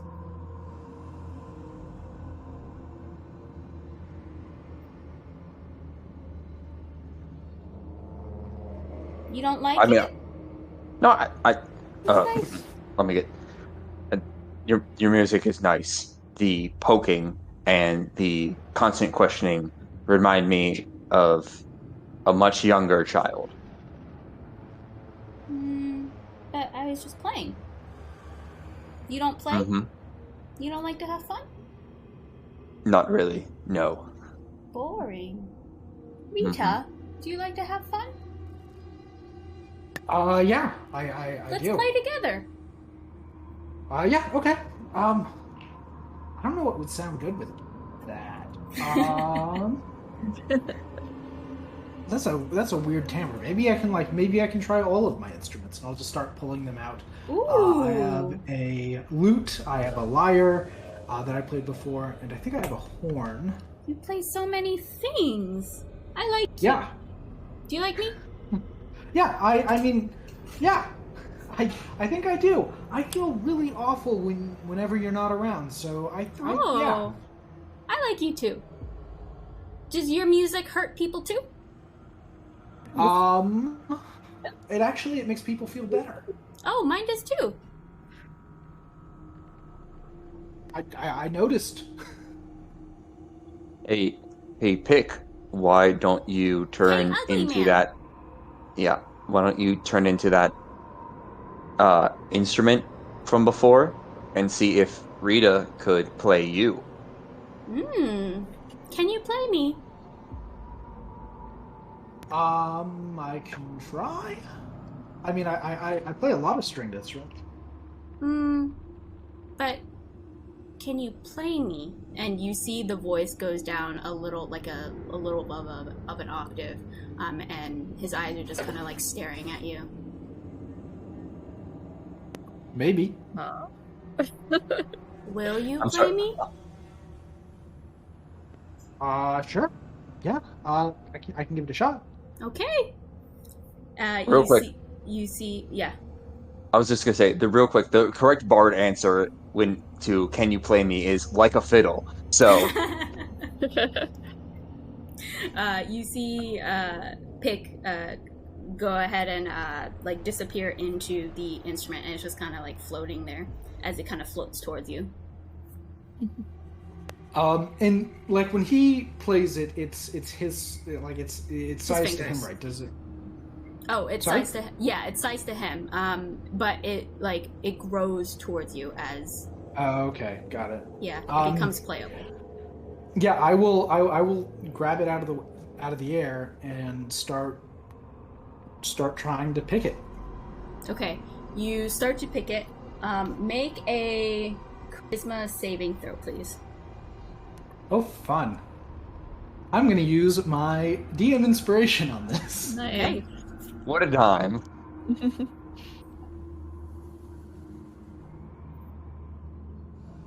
Nice.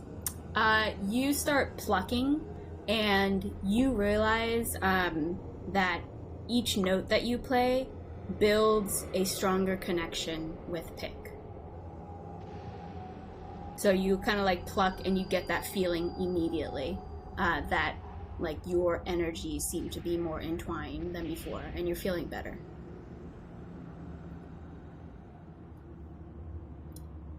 Yeah, I'll just sort of like keep playing. Okay.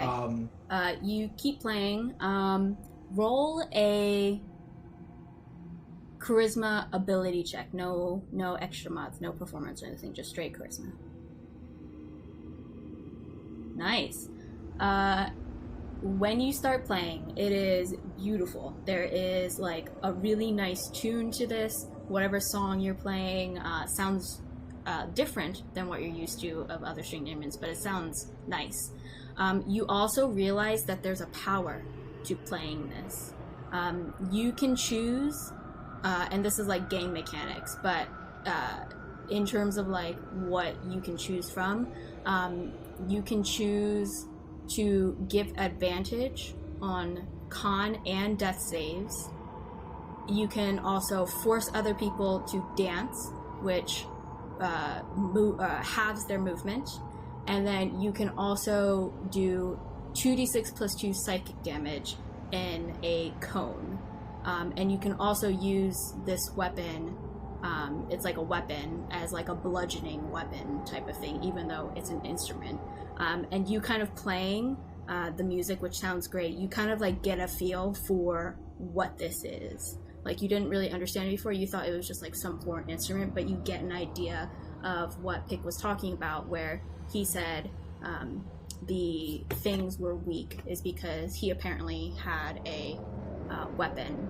And you realize that this is like a basic level of what this thing can do, what this instrument can do, and probably that because you're so new, this is why that you can only do this little. But should you have a stronger connection, this could increase, meaning like out of game, this instrument would level up every time you level up. And so you playing music, you kind of like get that feeling, and you're playing wonderfully.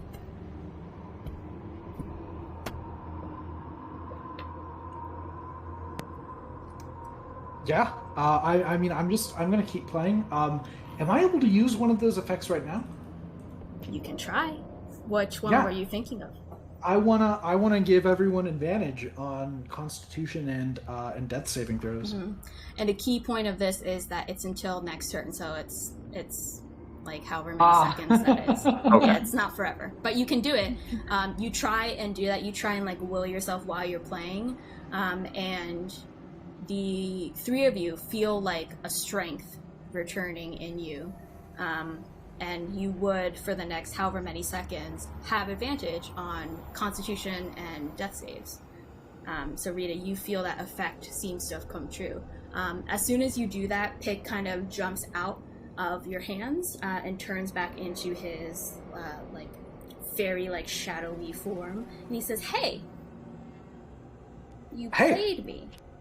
Yeah, do you like what you did? Awesome. Yeah, that was awesome. Yeah." Kind of winks at you. We're gonna have a good time, you and me. I kind of look over to Tarvik, and I'm just like, can I keep him? You can keep him quiet. do you say that out loud? Like, can you? Yeah, I kind of, there's like these big puppy dog eyes that she's giving.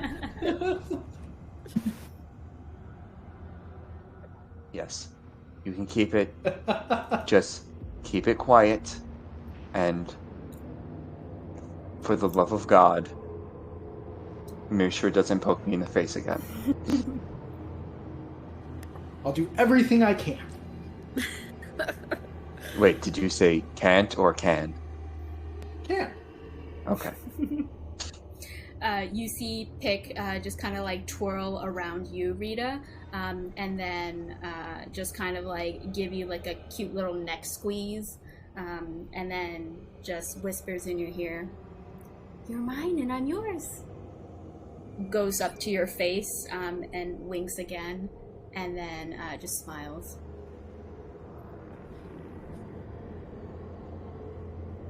That was beautiful, Rita. She did great. Yeah. Mm-hmm. We're gonna be a great pair. You're gonna love our music. I bet. Yeah. Don't doubt it. How much time has passed? One thing before this, Rita. So what we discussed about outside of game. So your what's it called? Your Hexblade. Yes. Mhm. Yes, Okay. your Hexblade. This is your Hexblade.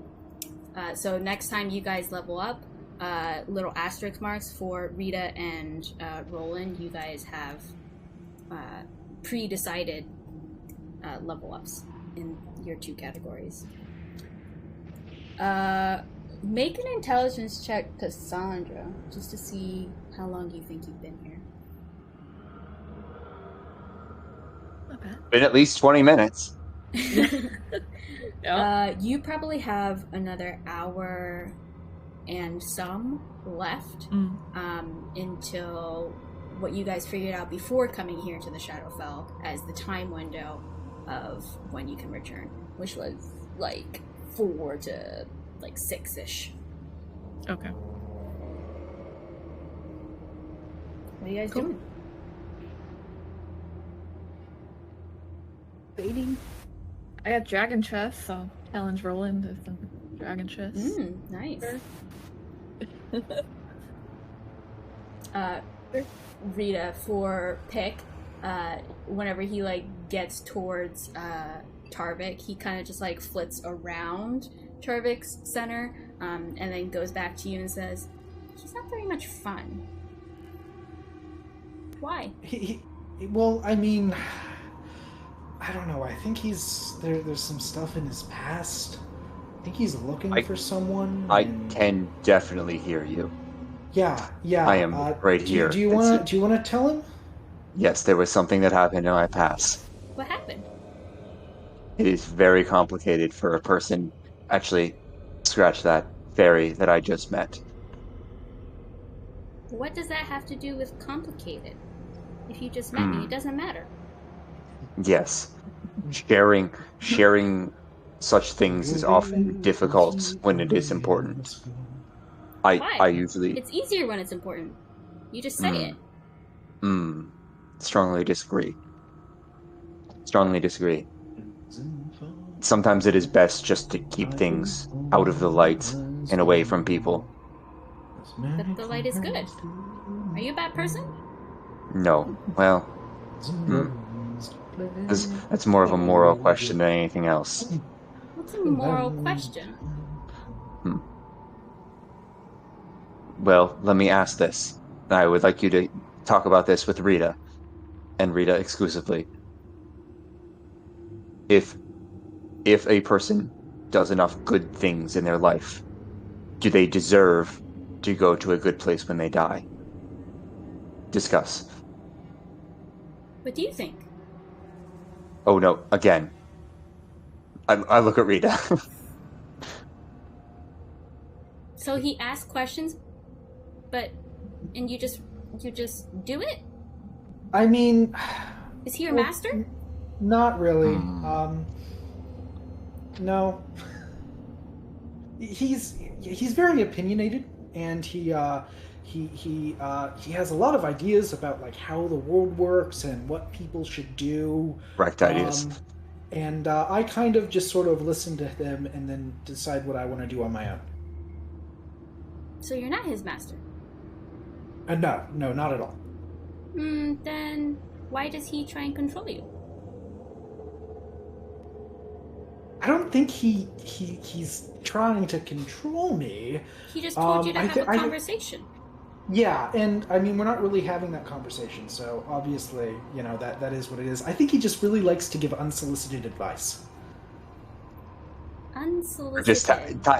Tarvik, with his eyes closed, just taps his nose. You want me to poke your nose?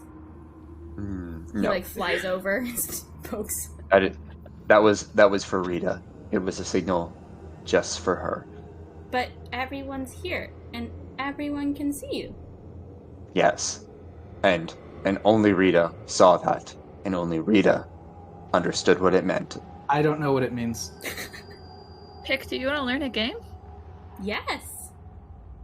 I start showing him how to play Dragon Chess. Okay. He saved Tarvik. Yeah, he starts playing. Because I was winning.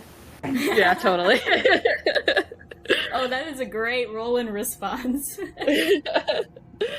Cassandra will roll her eyes at that. She probably had a cheat planned, but little sleight of hand practice. Yeah.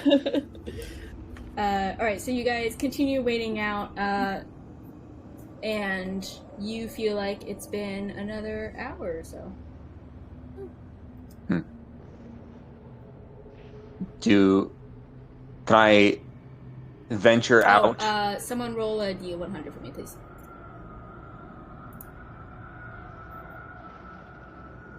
Yeah, okay. Oh gosh. You can stop roll. Okay. Someone roll another D100.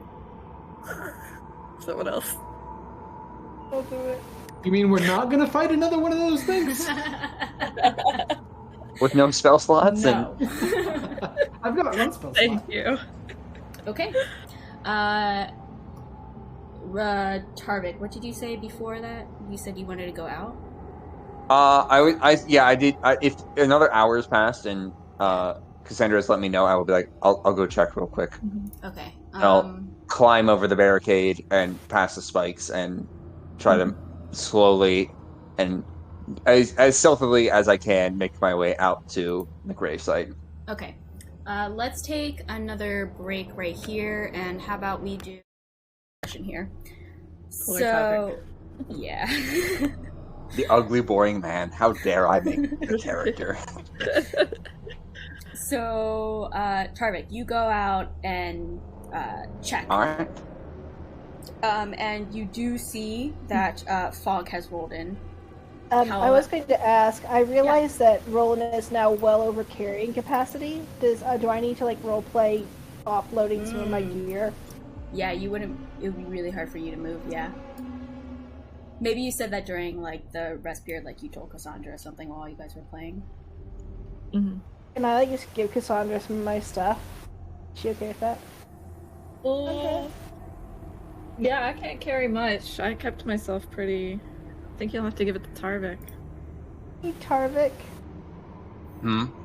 Take pity on my weak body. All right. I will take some of your stuff if that's what you mean. Thank you. Okay. You have my backpack. It has 3 books in it, ink, pens. If you a bedroll, if you want to toss any of that out, we can. But I'll just say I'm carrying all of it. Exactly. Yeah. Don't move your inventory or anything. Just say that you gave everything to Tarvik. Tarvik's carrying it because that's a pain. Yeah, I was gonna say, why don't you just give, instead of individual items, just give me a total weight of what you're giving me, and then I will just add that to my character sheet. Yeah, don't even add it. That's what I'm saying. Just Tarvik's carrying it. Okay. It's fine. Right, I'll just do the math real quick, and then I'll put it in chat. Yeah, don't even do the math. Thank you. Don't do the math. It's not worth it. Just Tarvik, you're carrying it. I just don't worry about it. Yeah, you're fine. Tarvik is just handling it. He's the mule. Okay. Okay, so this all happens. Tarvik, you go and check, and you do see fog in the bottom of the pit. However, you hear claw sounds and the familiar sounds of claw and dirt. I would like everyone to roll initiative, please. As Tarvik, you see ghouls starting to appear. Where, on the map here, Yes. if I were to place the grave, is it just off the map a little bit, or? No, the grave is right here. Oh, sorry, I'm in GM Blair. Yeah, I was going to say right I didn't. Okay, so right in front of me. All right. Right in front of you. Yes. You see Okay. Ghoul here, Ghoul here, here, here, here, here, and now Great. out of GM Blair. Yeah, I think Charvik, you're the only one who can truly see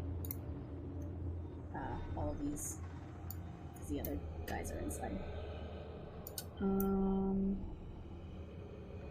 Oh yeah, let's do pick. You know what? Would I have enough time to yell, like, Yes. hey, like, time to go or something like that before before initiative started? Yes, you start seeing all these claws. Or and, as they're crawling out yeah, or something for like sure, that? For sure. You yell out. What do you yell out?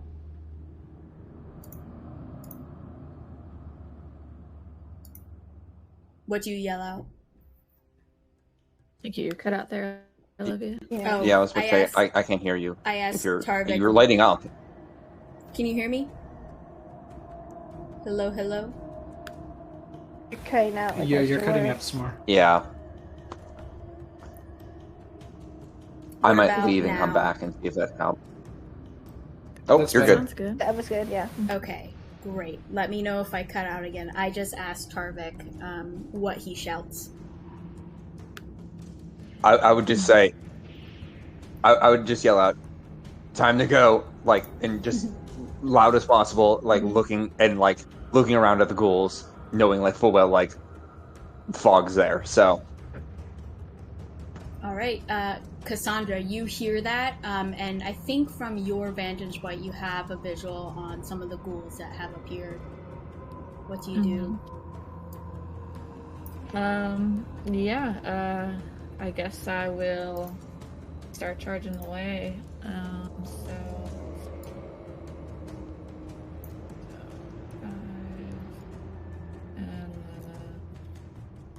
And is the grave right where he's at? Sorry. It would be right in front of me, so I'd go Right there. Okay. So, I mean, I could just go ahead all the way in, but I worry for Roland. So I will drag Roland with me. I'm gonna movement, dash, bonus action, dash, all of it. So that'll be, what is my speed? 25. It'd be 75 halved, I guess, to we'll do 30. So let's get us both to there. Would that Man, work? rogues are so crazy. Mhm. Rogues, Okay. man. Yeah. Alright, Roland, put yourself right behind me. Yeah. Alright. And yeah, that's everything I can do though. Okay. Tarvik. Alright. I'm gonna run to here. I'm gonna drag Roland. Can I get him into the hole? Like, would I just be able to pick him up as an Yeah, just as an drop action, him in. and then just toss him into the hole? Yeah, you can do that. Go for it. Yep. So I pick up Roland and be like, all right, here you go. Am I in the hole now? I would also say I'm probably not doing it gently. Like, I'm not laying you into the deep hole. It is probably Do gonna I drop. Do I take fall damage? You'll take 1 point. 1 point bludgeoning damage as you just impact. 20% of what I have. So wait, But you're gonna live to see another day. So I mean, you know. And then I will. Would you call that my action and movement there? Yeah. Okay, then I'll just that's my turn then. I don't have really a good bonus action to do. All right. It's his Pick's turn now, and Pick is next to you, Rita, as all this has gone down. Just looks to you and says, "You guys are leaving? Well, I guess you need to take me." And just apparates into nothing as he turns into his guitar form and is just kind of by your side. He has a strap, and he straps himself over you, Rita. Now you have Pick as a guitar. The ghoul is here. Let's see. Let's see. Movement. Yeah, it's just enough. Alright. I love Pick so much. The chaotic being that they are. Yes. Super, super chaotic. Perfect. Oh boy. They're congregating to what they see. Alright, here we go. Let's see, the one on the very bottom left. 21, that's 6 points of piercing damage as this creature right here, Tarvik, lunges towards you and bites your arm. Okay. This creature, 16. Does that hit you, Tarvik? I don't think so. Nope, that misses me. Alright. So it like lunges towards you just like the other one, however this one misses. Let's see, this one... 16, Cassandra, I think that beats your AC. Yeah. You take 6 points of slashing damage as it like reaches out with a claw. I would like you to make a Constitution save. Okay. I'm gonna uncanny dodge the damage. Uh-huh. So just have that. Alright. Constitution. 18. Nice. Yeah, you are fine. And then the other one that's here kind of lunges towards you with its mouth, however it misses. Another one, this one lunges towards you and it misses. And let's see. Tarvik, this one strikes out at you for 5 points of slashing damage, and if you can make a con save for me, please. Yeah. Nice. You are fine as well. And that ends their turns. Did you do this one down here as well? Oh, no, it did not. No, that's a bite. And that one misses. 5, it's fine. Okay. Roland, you are in the ground. What do you do? Do I think it would be like an action? Do I have like time to do an action and then also like lay down and leave, or? Yes, What do I think? you think that you have an action. Okay, and then I could probably lay down and try to leave. Yes, after you that. laying down is already starting this thing. Can I see this space right here? I'm in the hole. No, you can see this creature right here. That's like beside the hole. You can't see beyond that because you're 6 feet in. Okay. I am going to magic missile at 2nd level, Ooh, nice. and that should do 4 darts. Can I see both of these, and that's all? Yeah, This one too. you would see those 3. Yep. Okay. 2 are gonna go on this one, 1 each to the other 2. Okay. And Alright. And you see the impacts, the 2 of you who are out here. All of a sudden, you see magic missiles just flying out from the hole. And then Tarvik, you like looking down to see Roland, but he has disappeared already. Roland, you are through the barrier, and you kind of gasp up into the real world, the prime material, where you see stars in the landscape. So you are no longer on this map. okay. Let's see, Rita. Okay, I'm gonna go ahead and run on out. Ian, can I be on the map so I can see what's going on? Oh, sorry. Yes, absolutely. I'm gonna put myself back on. Okay, perfect. Sorry about that. No worries. Okay, I'm gonna start with a bonus action and use my Mantle of Inspiration. So Cassandra and Tarvik, you both gain 5 temporary hit points if you don't already have them. And you can use your reaction to move up to your speed without expending opportunity attacks. Okay. We just all go in the hole? Like, are we able to stack up in this hole, or is it really only room for one person? There's only room for one. Okay. You go in, I'm for sure. no. I'm gonna shove you Well, in the here's hole. Here's the thing. No. You can both jump in, but you're gonna be like on top of each other, and you would not go it together. Like the first person would go, and then the second person would go after. Like you can fit top to top, but you don't both disappear at the same time. If that makes any sense. If you try to grab her, she will dodge you. I mean, you don't have a reaction. Actually, you can't. You move. guys don't true. have actions at Oh, this time yes, that you can true. use like a a grapple or something like that, or a Well, shove. Yeah, I can't it's just a move. either. It's just Right. a move at this I was point. about to say, Cassandra can't move because she already used a reaction. Yeah. So I'm just gonna. I'm gonna. Yeah, I'm gonna have to get in the hole. I don't want to get in the hole though. I don't. Get in the hole. Get in the hole. All right, Charvik, you go in the hole. Is that your final decision? You're Yeah. like 1 hit point. Come on. I have a total of 10 if you count the temporary hit points I was just given. So, and also relentless endurance. So really, I can take at least 2 to 3 more hits. I'm glad you're in the hole. Good thing there's not more than 3 monsters on the board. Yeah, that's fair. All right, so Charvik goes in the hole, and you would disappear, and you would be in the prime material. Okay. Rita, does that end your turn? That was a bonus action. Oh, you're right. so Yes. With my action, I'd like to grab, pick, pull him around to the front, and start playing, and do that same thing again to give Cassandra and myself advantage on Constitution saves. Okay. Is that what that does? Roll a straight charisma check. Oh boy. You strum, and it appears like a weird wonky sound. It seems you've strummed it incorrectly, and you don't feel any of that nice power wash over you.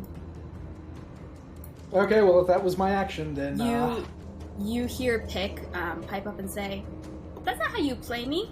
And I'm he nervous. It's very stressful out here. as an instantaneous thing, you feel the resistance of the guitar, and he like rips himself away from you and apparates back into the fairy-like dark creature. So he's like he's flying next to you, Cassandra. All right.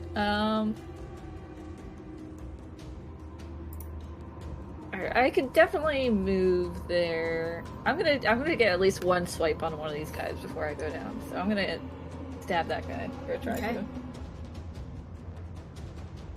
60? Yeah. All right. Take that. Nice. And then I'll bonus action disengage and hop in the hole. Okay. Bye, Rita. Hurry up. Later, Good thing you have a lot of health. You dip in, it's cool, it's like you're running and you're just like slicing the ghoul open as you're running. Yeah. You see its like belly has like a horizontal cut to it now, just like pouring like black blood as it's spilling. Tarvik, you are up in the real world, so it's Pick. I'm gonna move you from initiative. Pick. Kind of staying there in the air as he says, "This is how you play it," and he like strums with like a big like rock star strum, and you see almost like sound waves reverberate straight into these ghouls here. Let me roll some damage.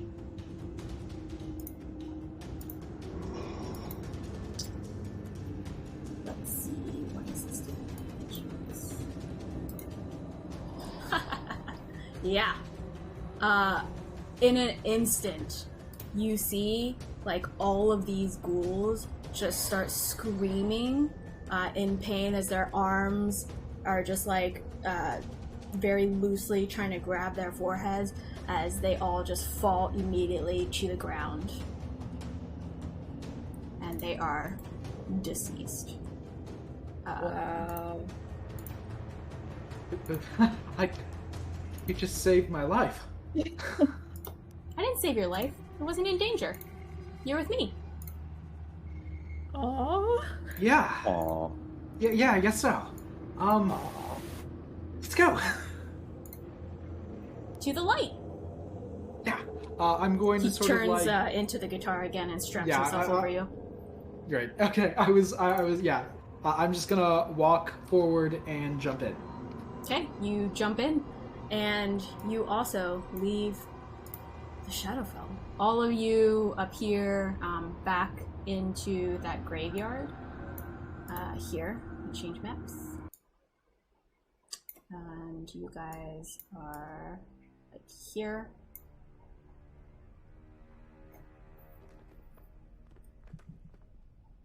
And you all appear, the stars in the sky now bright and twinkling. Though still kind of dark, and you see there appears to be a little bit of a lightning sky, as it appears that dawn will be approaching in a couple of hours. It's not as dark as it was before, as when you had left.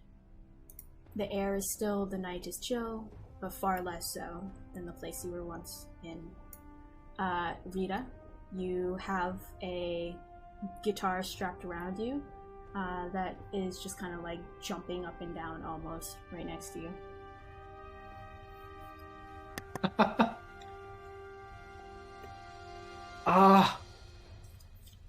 Wait, is it no longer like strapped? No, it is strapped, but it's just like okay. kind of jumping around on your side. Okay. We're here. We did it. We did We're it. alive. I'm gonna lay down. Yes. Great. I'm gonna like I'm pet gonna the go set up grass. camp. Tarvik starts leaving the graveyard and he's like, I'm gonna go set up camp. And I'll start wandering off to where we set up camp before. Uh-huh. Actually, I'm gonna go back down to the basement and grab all of our supplies that we left there that were Alright. mostly like camping supplies Mm-hmm. and put those in camp and start setting it up. Fair enough. Everyone else? How do I feel? The effects. Yes, the falling effects off. revert. So you are no Okay. longer glowing that like dark grayness, and you are back to -5 con, and no, -1 con and -5 for your HP. Okay. As you actually, Cassandra, as you jumped in and left, you gain an additional. Let's see. Let me roll. You gain 2 points of your HP back as well, and make a Wisdom save for me. No. This was the Raven Queen's doing. Mm. You're not sure why, but you felt So that was- you felt that like string that was tying you together, and she plucked it again, but instead of taking away, she gave you 2. Okay. You have no idea why though. The Raven Queen's so mysterious. Hey, Pick, you know the Raven Queen?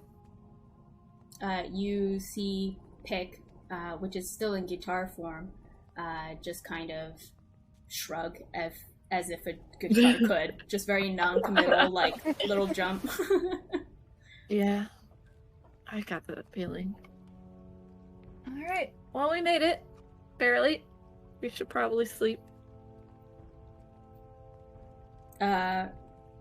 Rita, in your mind, you hear Pick, and he kind of says, where are we?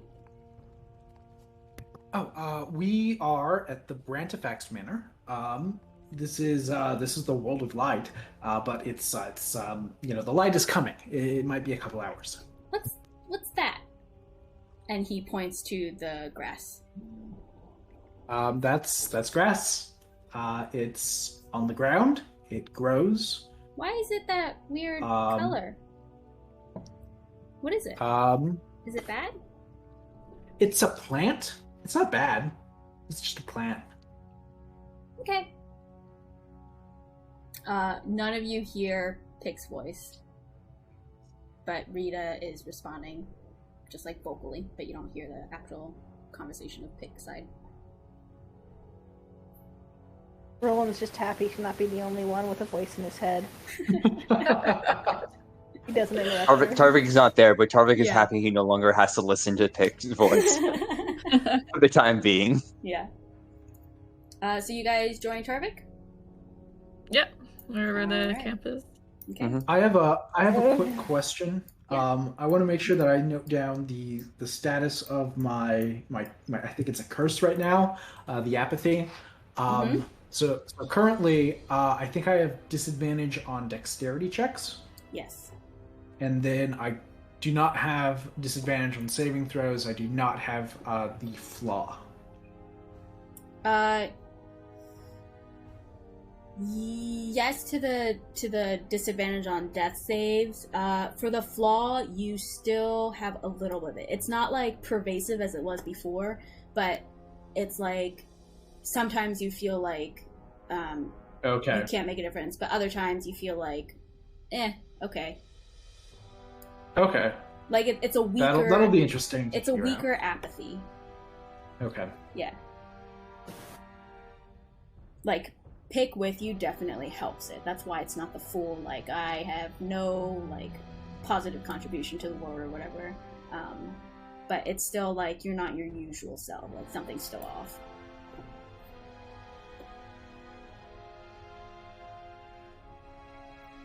What are you guys doing?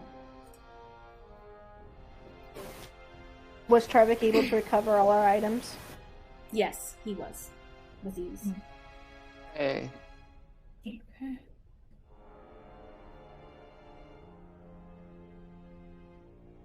I'm gonna start meditating. I want to take a long rest and see if Yeah. it gives me any of my strength back. I'll take the first watch. Okay. What's a watch? I'll take second And you watch. hear Rita in your voice. I'm glad that I don't have to answer that question. Yay! Yeah, so basically, the thing about us is we need to like sleep sometimes, and when we're out here in places like this, away from safety, out in the wilderness. I mean, I guess we're near a kind of abandoned manor, so that kind of counts. And she just goes on sort of like that, just rambling. But it can be dangerous. There can be like wild animals or But animals aren't dangerous. creatures. Well, it depends on the animal. There are worse things than just animals. Like what? Well, I mean, we've bumped into like goblins. Do you know what a goblin is? No. Okay, it's like a little person. They're Little kind of people like, aren't dangerous. well, I mean, maybe not for you, but like they like to hurt. They like to hurt things and people. We met some goblins once that like were like trying to like roast like other people on fire, and they actually killed them. They're kind of they're not very good. They're kind of evil. Then we can just kill them. Yeah, you can, but if you're asleep, then they might get the jump on you, and that's what the watch is for. So that if like goblins or anything else shows up, you can wake us up, and then we can go and like fight them and kill them, and then it's fine. Okay, I guess. Yeah.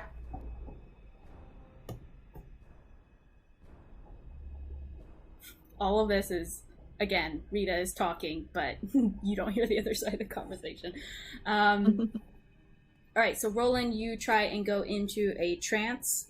What are you, Tarvik, Cassandra, and then Rita? Are you taking the third watch? What's happening? Or is Yeah, I Roland can take the doing third it? watch. Okay. So then it's Rita. Roland will watch after 4 hours. He'll be up. Okay, so Rita and Roland.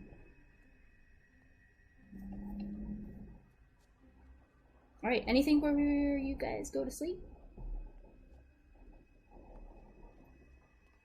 No, I think we're all really exhausted from that mission. We should talk about the skull tomorrow, or when we wake. Mm-hmm. That sounds like a good idea. All right. Good night. Night. Well, Right. morning. Whatever. As Tarvik watches the sun rise. Tarvik, roll a perception check for me for your watch, and let me know if you'd like to do anything else. Yeah. So there's that. And then for my actual watch, I think he's just gonna be quiet for a while and just like for certain periods of time just think about nothing, if that makes sense. Like almost meditatively, but like not really. Like Just just like zoning clearing out. his zoning out, clearing his mind, and yeah. Okay, sounds good. You kind of just like take a break from thinking about anything, and you just kind of like keep an eye out. You notice like the darkness getting a little bit lighter. The darker black kind of turns into a dark blue as some of the light rays are turning the sky into a little bit more bluer color. However, it's still, like pre-dawn. And towards the end, you start seeing like the sun rays popping up and coloring the sky into a nicer sunset of like a lighter blue, little bits of orange, red, yellow. But nothing appears to be endangering you guys as your watch kind of comes to a close. Yeah, I will walk over to Cassandra, gently rustle her. Hey, Tarvik. It's that time. Yeah. Okay. It's Did you gonna see be anything? no. It's gonna be pretty boring. I imagine the ravens will come at some point, though. So I should say. hopefully they don't try to kill us. And I will put out my bedroll and lie down. All right, Cassandra, same deal. Perception check and let me know if you'd like to do anything. Yeah.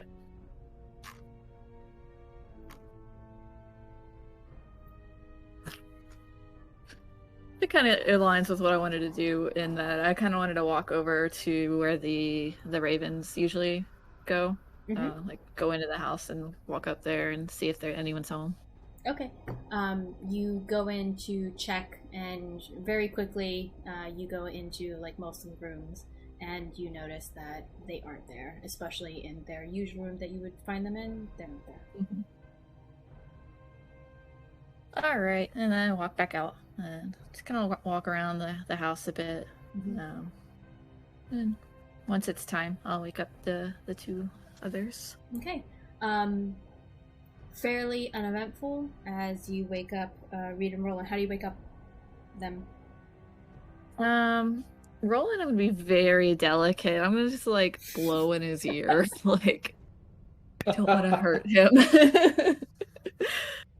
Wake up, Roland. I appreciate that. I'm not asleep. I can hear you when you talk to me. Okay. Yep. You're doing your thing, your crazy thing. Time.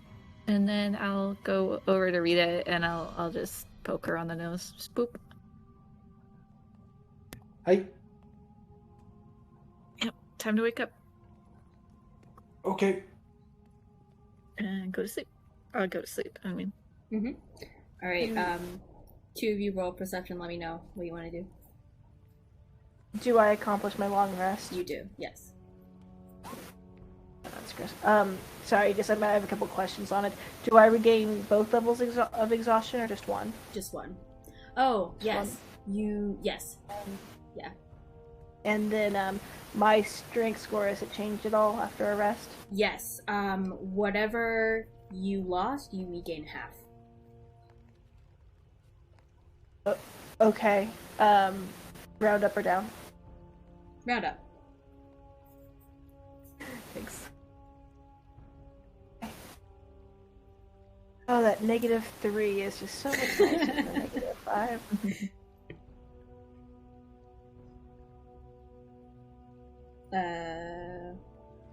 Let's see.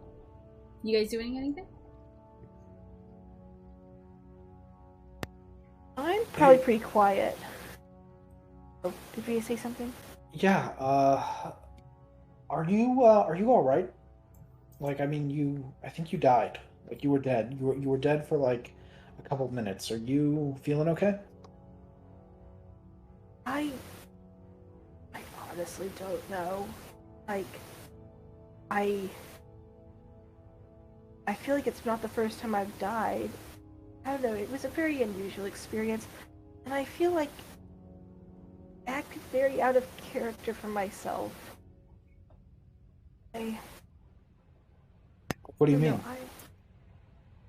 I promised that goat man something, and every bit of my intelligence was telling me it was that I needed more information, that this was going to have some consequences, that I was curious, and I wanted to get back to you all, and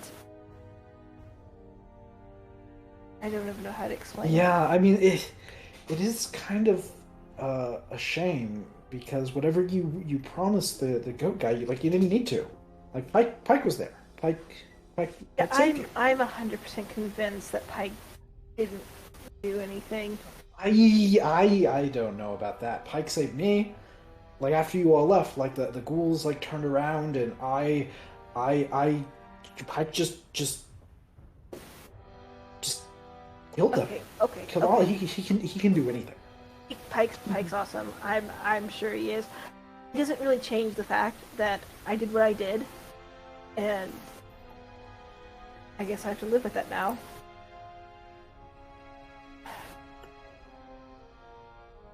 Well, we're here for you. You know, if you ever need anything, we can.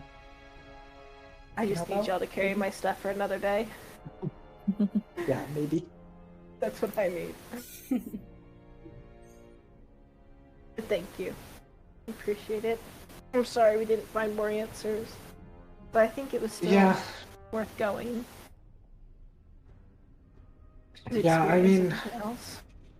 maybe we need just a plan next time. I don't know. I don't even know if we can go back. Like that thing that we fought. I wonder if my book has anything on it. Maybe I can take a look. Which thing are you thinking of? The invisible one that almost killed us? Yeah. Like the big mouth with tentacles. You could check your book, but I feel like that is a very maybe obscure creature for sure. I'll go ahead and do that. I'm gonna pull out my on monsters races, and I'm gonna look for anything that seems like this thing that we fought. Unfortunately, you do not find anything.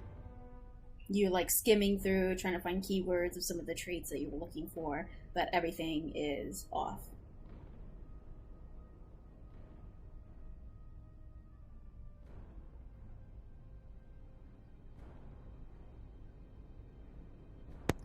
I don't know how long that takes me. Like 30 minutes for like a good thorough skimming. I got nothing.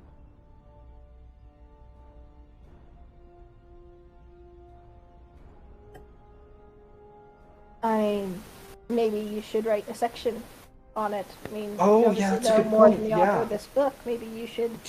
You should make an entry. Yeah. Do you have like any paper? Yeah. I'll go ahead and pull out my ink pen and some parchment. I have sheets of parchment. I don't know if they're like spell copying component parchment, or if they're just like actual paper that you have. Hopefully, I just have like a journal or something that she can write in. Yeah, for sure. Yeah. Okay. Yeah, I will. Whatever time is left, I'll gather my thoughts about it, and I don't know. Maybe I'll write something up between the session. I'm going to spend some time writing about that. Yeah, and just describing it, and what it did. All right. Time passes. You guys are. Oh, Roland, do you know what this means? Do you know what this means, Roland? This is a new species of monster. I get to name it. You do get to name it. That is true. What are you gonna name it? Oh boy. It was like a toothpaste. This is really right? important. I need to think about this. I can't just go with my with my gut. I've got to come up with something good. Well, I feel like you need to say what your gut is out loud so we know to exclude that. Okay. My gut is a mouthy stalker. That's actually really good. Really? I think so, because like it was mostly mouth, right? Yeah. What do you think, Pike? Stalked us. Is that a good?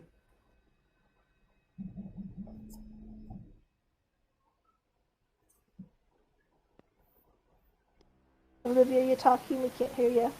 No, I'm not. Oh, sorry. Okay. No Her pipe. name is Pick. Oh, wait. Oh shoot! Oh shoot! What do you think, Pick? Like a mouthy stalker? Is that a good name for like a monster? Well, I'm glad you got my name right. Sure. Okay.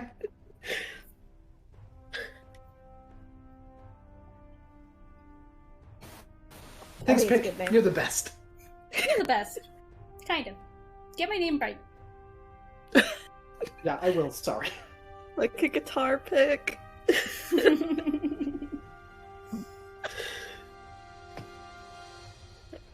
Right. All right, so if nothing else you guys are talking about, you conclude your watch. Very uneventful. You all get full long rest. Yay. Yay! Yeah.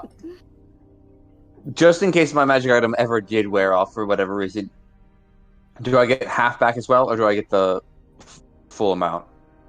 What are you talking about? Oh, strength. Oh, how much? I only did took 3. You get everything back. Okay. Yeah. Nothing changes. Yay. Yeah, I think Roland's the only one left that has strength, and then, he also has 1 point of exhaustion. I think, Cassandra, you only had 1, right? Or did you have 2? Yeah. I only had 1, so Okay, then, I yeah, took you're that fine. off. Yeah. Yep. Alright, so it is bright and early. The sun is high in the sky. You gather it's probably sometime around noonish. You guys fell asleep at a weird time. The day has mostly gone by. The air is crisp. The day is yours.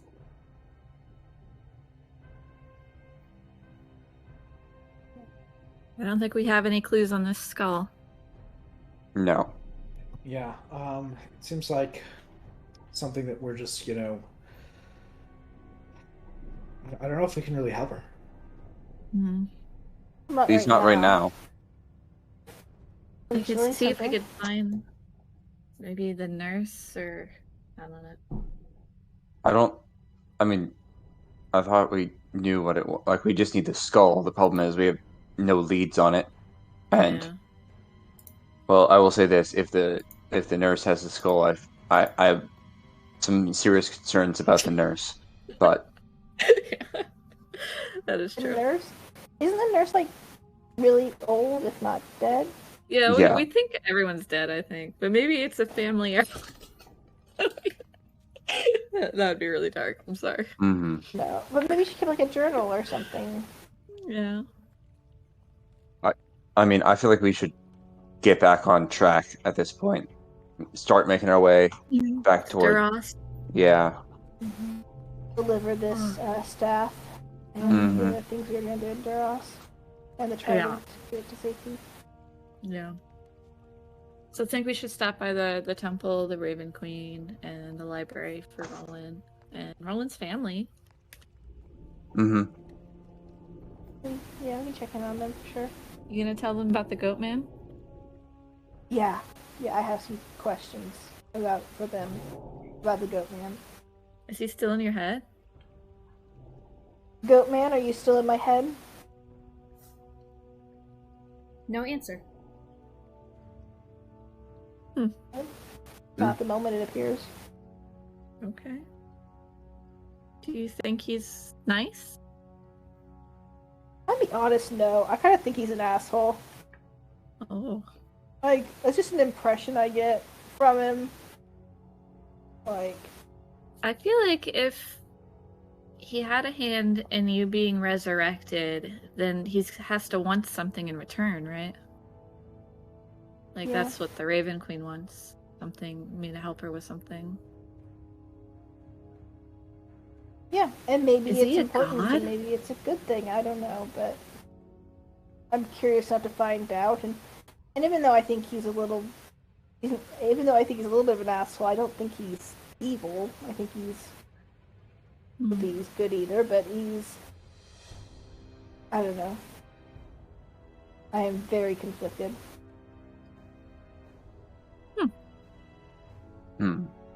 See, the Raven Queen, I felt like gave me purpose, but you're conflicted. Exactly. She gave you a very clear direction on what to do, right? Yeah, kinda. Yeah. I mean, I have no idea where to get the stuff and do the thing, but there is a thing that I'm supposed to do. But there was logic behind it. You could like track it, Yeah. like it made sense. And Mm-hmm. he is very cryptic about what he wants from me. Yeah. He's invested a lot of time. I'm pretty sure he saved me at least 3 times. Oh, wow. Are you, like, special? Are you, like, part god? I kind of doubt it. I mean, like a magical prodigy a little bit, but like, that's not that uncommon in this world. I think you are a prince of the Feywild. Yep, that's what I think. I think it's more likely that he's a prince of the Feywild, but we'll see. Rita, I guess. while this conversation is happening, inside your head you hear Pick go, they're talking about weird things. It's boring. Dugong, dugong, it's the cow of the CCC. Dugong, dugong, also known as the manatee. It doesn't have wings because that is silly. Doesn't live in a tree, that would also be silly. Compared to the dolphin, it's a very close cousin. It's quite ugly, so very ugly. Dugong, and it just repeats. Rita is sort of just bobbing her head, like to herself.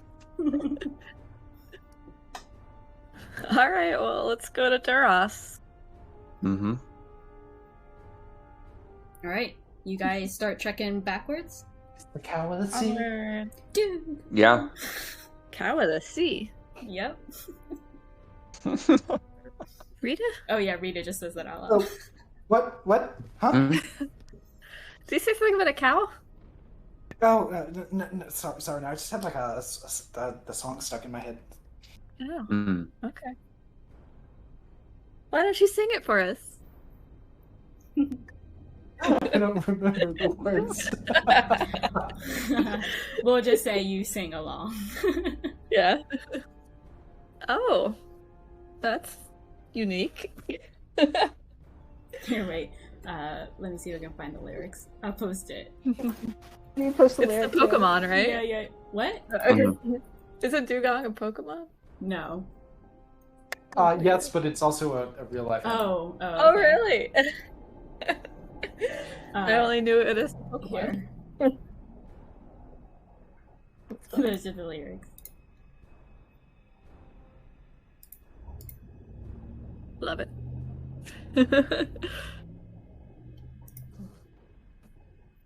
Alright, so you guys continue trekking along. I'll say this is a good stopping point, and you guys level up to 7. Oh, yes. So, Rita, you have your Hexblade, and Roland, Warlock. Okay. And then the other two, whatever you're choosing. I am so very unsure about how spells jive whenever you multi-class, so I have to go read up on that. Warlock is even more confusing when it comes to Actually, multi-classing. I think Warlock is a little bit easier. Really? Yeah, because the pack magic is just not the same feature as spellcasting. So you have your spellcasting from your primary class, and then your pack magic from Warlock, and they're just kind of separate. You don't have to go to that other table.